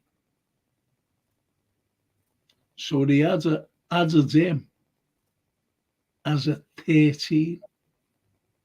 13 back in the day then was evil. The number 13. So these plotters that are totaled numerically as 13, right away they're known as devils and murderers, vagabonds, and everything that goes with it. So that was the tale, as it says, Shakespeare says. The tale told by an idiot full of sour fury signifying. And that's why. So what do you think of that? I think now it's the first time I heard you mention that it turned everything, my whole school years, on its head. Because it's not just the fact that we didn't know, we weren't taught. It's the fact that what we were taught is not too far away from that Cecil letter. The script, we're told a line, a script, and then we believe it. But the thing that amazed me at the time, of all the people in history across the world, to be sitting in that courtroom when this farce was going on, was William Shakespeare. And he couldn't send a letter to the Times or whatever and say, this is the truth. But he got the truth out there. Do you know what it's like? I'll tell you what it reminds me of. It reminds me of the Crucible, when the Crucible was lit. Yeah. And it was presented, Arthur Miller, to the, and he, it was a conspiracy to, get these people killed or whatever, right? It was a witch hunt, in other words, the Crucible in 1692 in Salem. It was a witch hunt, right? And what was going on in the 50s in America was the witch hunt of writers and actors and, the communist thing by McCarthy. And it was called McCarthyism. Yeah. And Arthur Miller was like, that's what McCarthy said it to McCarthy. Yeah, look, this is for you. Gave him a copy of the Crucible. And little did McCarthy know that it was about him. About him, yeah. And the witch hunts. And this reminds me of that. Shakespeare. Absolutely. When it goes back. And as Will Peter says, there's plots in plots in plots. Loads of it.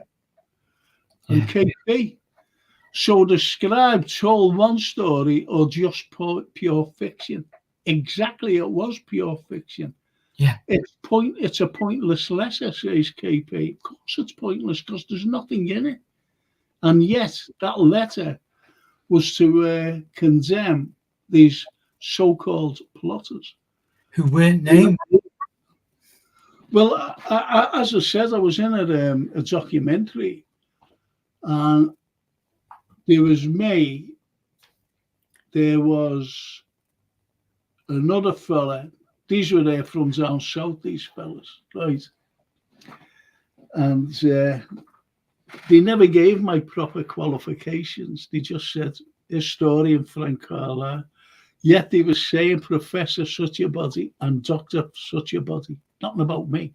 Okay. Nothing about my qualifications. Just as a historian. Now, I met two descendants. One of Robert Catesby. The first fella to be caught was a lad by the name of Sir Everard Digby. He was the first one to be caught. And he was a descendant of him. And they were two smashed. These were aristocrats.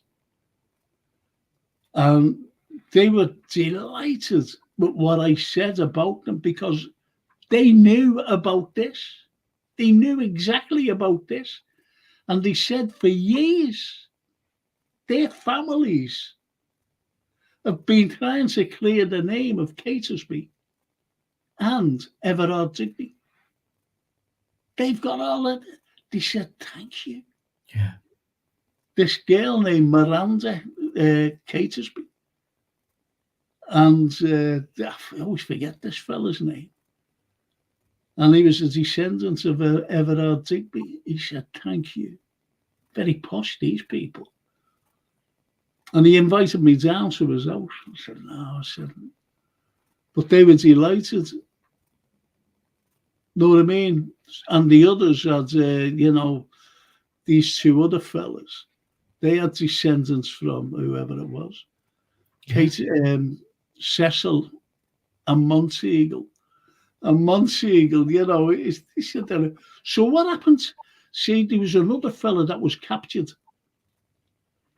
And that was Monteagle's brother-in-law, Sir Francis Tresham.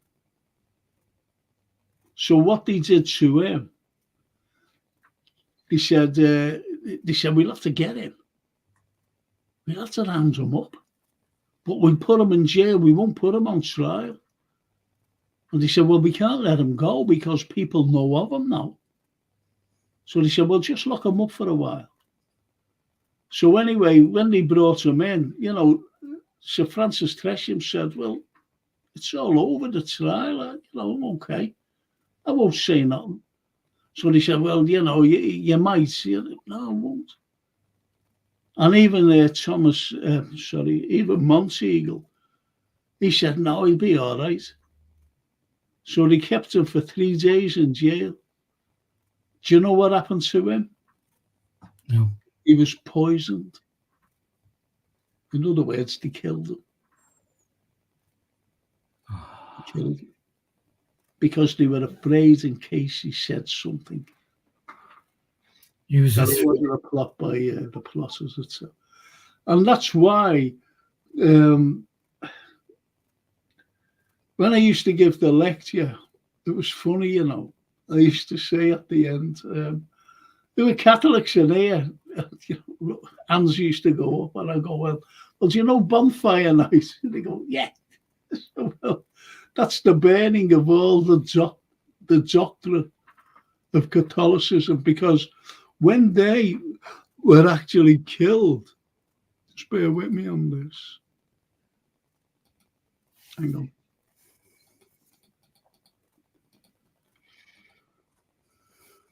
They were hanged, drawn, and quartered. So what they did, they went up on a very high scaffold. They used to throw them off. The scaffold used to be straight like that. Then cut them down. They were choking. And then throw them on a slab, a wooden slab. And they used to cut them from the pubic bone right up here and under. And it was an ordinary butcher who did this. They were very fine in, cutting of meat. So they used to cut them open. They were still alive. And they turned their heads towards the fire. And they used to burn the innards. And they watched their innards being burnt on a bonfire. Now, bon is French for good. So it was a good fire. And the deaths they got was shocking. And with all the torture and everything else, maybe that they were glad that they were going to the death, because these were racked in pain from the torture, racked in pain. And it was shocking the way it was. But good old Shakespeare, he was there to prove that it was a tale, it was a story.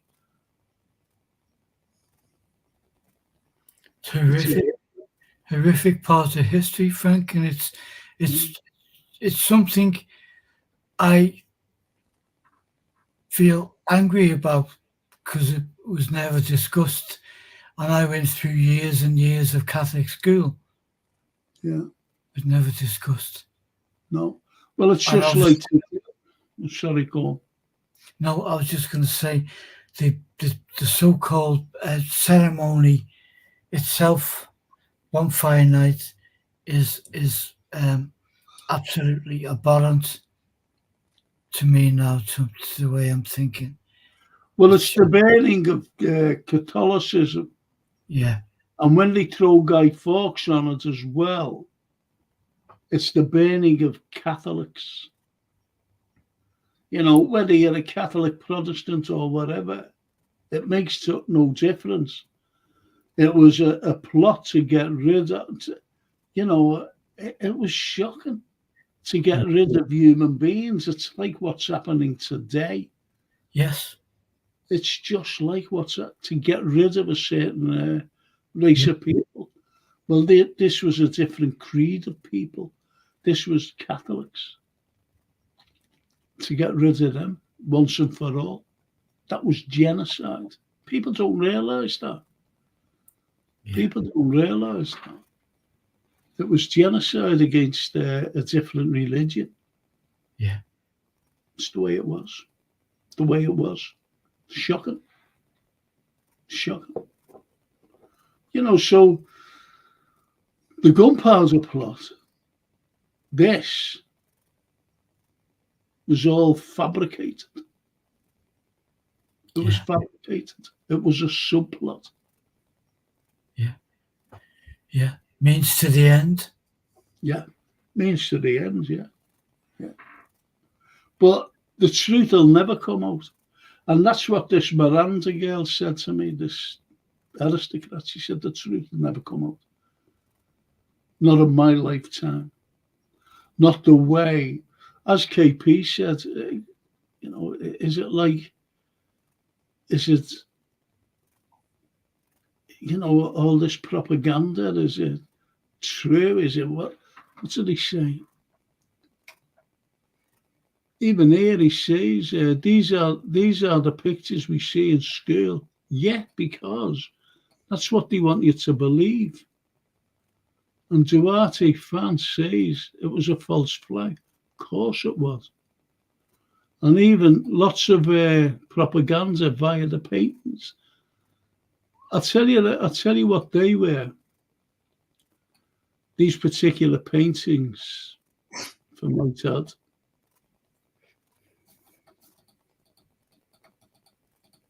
Those, they were done by a Dutchman. And they were done on wood. These were carved in wood. So we don't really know what the likes of Guido or the rest of the plotters look like. We don't know how they looked, really. That was just wood carvings. And they were the plotters. But it's brilliant the way you said, lots of propaganda via the paintings. Yes, because you can see the pointing of fingers and, you know, the eyes. You've only got to look at the eyes, and they are talking, they are plotting something, whoever they are. Yeah. It was brilliant the way it was done. Yeah. And artists across history have been hired to propagate. Well, you know. Propaganda, yeah. Have you enjoyed it tonight? You know what, Frank? To say enjoyed it, yeah, I have enjoyed it, and it's a lesson learned, And it's an uncomfortable lesson learned because, the parallels to modern day, as you've said, the lies upon lies upon lies on pieces of paper that are meaningless, to give them the reason to weapons of mass destruction. And they're like, yeah, it shouldn't surprise us that history repeats itself, but it is sickening. It's sickening. But tonight, fantastic. I think you did. And you know what, Anthony? I'm giving the same talk next week where you're bringing me. Yeah. Brilliant. There will not be a dry eye or an open mouth in the house. Yeah.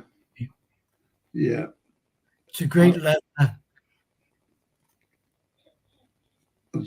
Jason says, just to say, there won't be a show next Monday, unfortunately, people, because I'm doing a talk at lunchtime. It's around lunchtime. I do it, and also I'm at a function in the night. I'm at a function. But if you like that, I could do something else for you on the next history show. Just let me know. But you can't let me know now. But I know that there's some football fans. But if you like that, there's loads of it. There's loads of it. There's loads of stuff like that. I mean, loads. And KP says, the lengths these people go to in order to hide the truth is disgusting. And it sadly is probably only scratching. Absolutely. Yeah. And Will P, my mate, stays with us. It's been a great eye-opener, Frank. Thank you so much. Yeah. Thank you so much. Oh, thank you for that. Lovely comments. And KP. Okay, Frank, you can have next Monday off. Me and Anthony, but off. See, as you said, Anthony, about paintings, and what KP mentioned there as well, paintings can show a different type of like mood, shall we say? Yeah, absolutely. I mean, I know through the Royal Circle, I did a lot of reading up recently over conversations we've had, but also with one thing leads to another, and reading about Hans Holbein, and then on and on and on.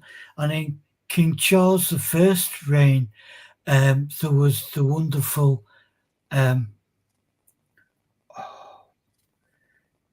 his name's just gone totally out of my head. The Belgian Flemish artist. Rembrandt. No. Before, it was a pupil of Rubens. Oh, I'm sorry. Yeah, Rembrandt was years later. What did you say, Charles I? Yeah. And he was very clever, this artist, and his name will come to me. And King Charles was small. As you said before about, man, his statue was like 4 foot something. Yeah. 5 foot at most. So he couldn't appear to be this tower of strength. So the artist had in mind, he sat on the floor, the artist, and painted Charles when he's on a horse. So you got that elevated view. And in the portraits, which he did about 20 or 30 of, and Charles would send out to different realms and say, that's what I look like. Don't mess with me. That's what I look like. It gave him the impression of being this giant of a man. Yeah. Well, when you see, like here in Liverpool, you see Jesus gone now, as you know, and you've got a statue there of some fella on a horse, and what it is, it's only what you're seeing. It's a fella in a toga on a dressed as a Roman, right? Dressed as a Roman emperor, with no stirrups, no nothing. And it's George III, and that's the way he wanted it. Yeah. Look at this great man. Yeah. Right? And there was a myth, funny enough, with that statue. And there was a fellow named George Westmacott, a Liverpool sculptor. Yeah. And he said he committed suicide because he put no stirrups on the horse, on the statue. Well, Romans didn't have, they were great horsemen. They didn't have stirrups. So, and he didn't commit suicide because he lived there until he was 84 years of age, said George Westmacott. So, loads of things like that. But to make it, when you go into the town hall and you're looking at the paintings of the like George the Third and George the Fourth, right? The Prince standing there, and you see them standing there. Now look at them carefully, and what you've got massive bodies and a little head. Because you're looking up to them. It's only what you said before, looking up. They're elevated. So you've got a small head and they're looking down at you. Absolutely. A big, massive body. Yeah. A power thing it is. It was Van Dyck. Van Dyck was the artist. And he set the precedence for artists after him for hundreds of, probably to modern day, it's like flattery in its most glorious form, because you're making someone appear much larger in stature than they are, and it changed portraiture painting overnight, because all of your stately squires and whoever you think you are would commission someone to make them look grand. And so it's this kind of artistic manipulation that became popular right the way through 18th century. And then you have some of the greats who Joshua Reynolds and the like, all continue in that vein.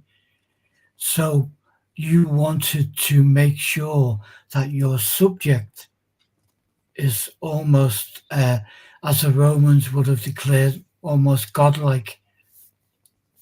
Absolutely. You see, as I said, and as you said, obviously, when you see paintings, that gave you an insight, didn't it, into what it was like in the past. You've even got to go to caves.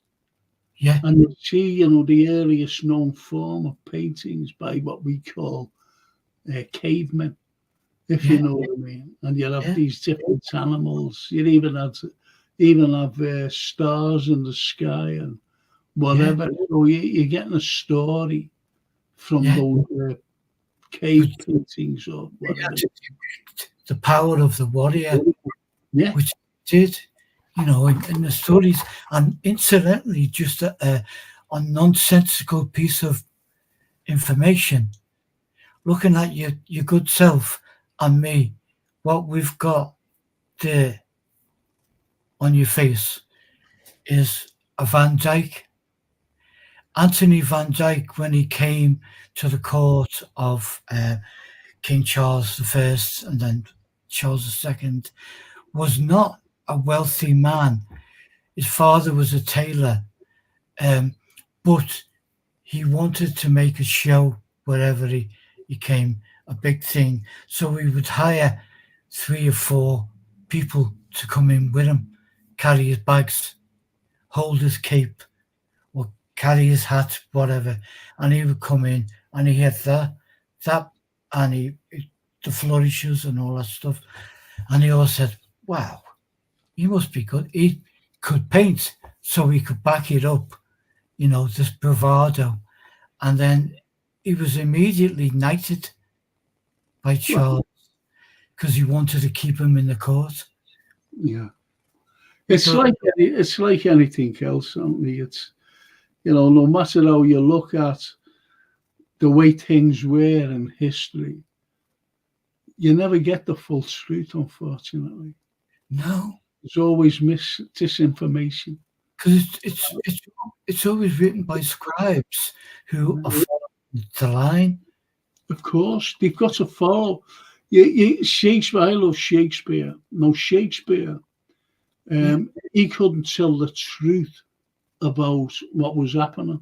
No. But when he wrote the likes of Hamlet, and, someone says there is something rotten in the state of Denmark, well, he was actually saying there is something rotten in the state of England. Yeah. You see? And that's how he got away with it. Yeah. That's how he got away with it. And when he wrote Henry V, he wrote the histories then of kings and whatever. And when he wrote Henry V, when they were in Harfleur in France, trying to take France, they were at war with France.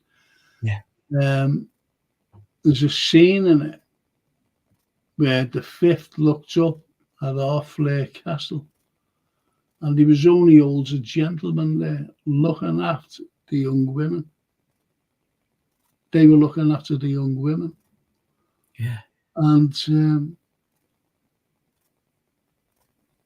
it was shocking and he got this in, and he was nearly brought up for sedition when he said Henry V looked up at the castle and he said, if you don't open the gates,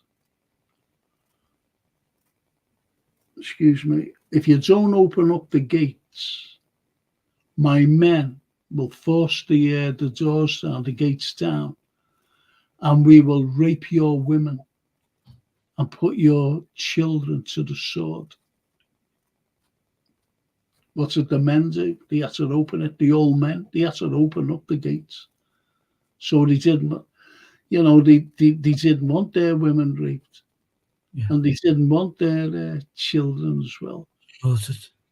It's shocking. It really is. So when he did that, he was nearly brought up for sedition. Like Blake, when he was brought up and he was tried for sedition, got let off. When he said, as the hapless soldier sighs, as blood runs down palace walls. Yeah. That was sedition. Yeah. For him. So they always had you, the way they say about freedom of speech today, it's being no more. It's always been going on. It's always been going on. So it's always been, and as we know what happened with William Blake, at a point when he would put out his poetry, his writings, if the establishment said, oh, that's a bit close to the mark there, so they would mock him, say he's insane, he's a lunatic. Well, anyway, let's see what this. I'm finishing. We're finishing now, anyway. How about the Masons and the famous royal family Masons, etc.? Says KP. I'll get into a lot of trouble. That's a story that will go on and on and on. Yeah. It just goes on and on. It's not like, but that's a good one, KP. I'm not dismissing that. Well, Frank, Anthony, Eminem and all, been a great show. I have to go and get my beauty sleep. See you next time. Good night, Will. Cheers, Will. Good night. So that's it. That's Loved it. Frank. Loved it. Fantastic. Brilliant, and amazed up that you're like to amazed up that some of the chat loved it as well. And Tony LFC. Great show, Frankie and Anthony. Thank you so much, Tony. Amazed up with that. Thank you so much. I'm glad you're all enjoying. But what I'll do, I will tell you, not now, I will tell you, if you like that, I will do something else on the similar lines of a story that, what you got at school. We always go along with it. I'll tell you something. In fact, I might do Cromwell. Oh, great. I might do Cromwell. Yeah. And what he was up to, and Matthew Hopkins. Yeah.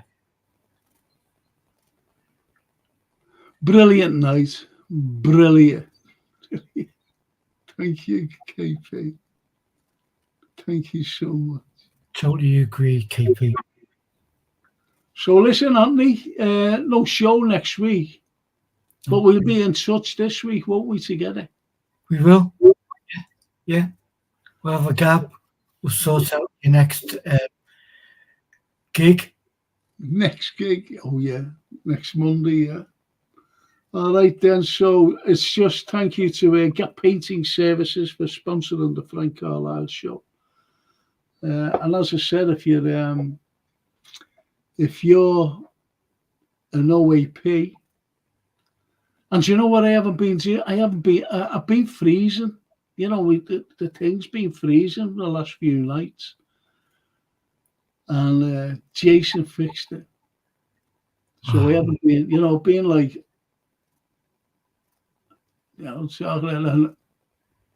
see what I mean? So, yeah. Anyway, so Gap Painting Services, if you're an OAP, I hate saying OAP, and working for the National Health Service, you get a special discount. These are fully time served men. These are fully insured. Not only that, they're so reliable, first class, and get something done. If you really need something done before Christmas, get them in. You'll always find a phone number on the description. And I've just got to thank Jason for setting up everything. Yeah. He just when I said about Guido's, he put it up. Yeah. That's how bad it was. And tomorrow night, we've got a post-match. So it'll be around 10 o'clock tomorrow evening is the post-match blog podcast. Go see. Anyway, so it's a post-match thing. And that's about 10 o'clock. Hope all you football fans can join me on that. And as I said, next Monday's out. And but I'll see you during the week anyway. Thank you so much. Anthony, thank you. Thank you, Frank. Really, really enjoyed it. Thank you, mate. We love to Laney. I will tell her. Okay. And chat. Thank you. Yeah, look, Catholic OAP here. KP. Get them in. If you need something, don't be struggling. Get these lads in, and you will get a special discount. And they're in and out. I've got to get rid of something in here as well. Anyway, if anyone wants a table and chairs, let me know. I've got a table all glassed out. It's long, it's black, and lovely chairs. If anyone wants them, let me know, and you can have them for nothing. You've only got to take them away. Anyway, that tables and chairs I've got. Table and chairs. I'm trying to get rid of it. Anyway, Anthony, thank you so much. I'll be in touch during the week. Frank, thank you. Look forward Thank you. And thank you, chat. Anthony and myself will be back in 2 weeks. And we have Derek, I think, on with us. More I think so. More music and more fun and jollity. But as I said, I'll be doing something similar as well. What I've done tonight, saying that he's liked it. Yeah, the likes of the Civil War and Cromwell, the aftermath of the Civil War. So what you think about, and you'll end up saying, well, what was he all about? But it's entirely up to you what he was all about. Mr. Cromwell, thank you so much.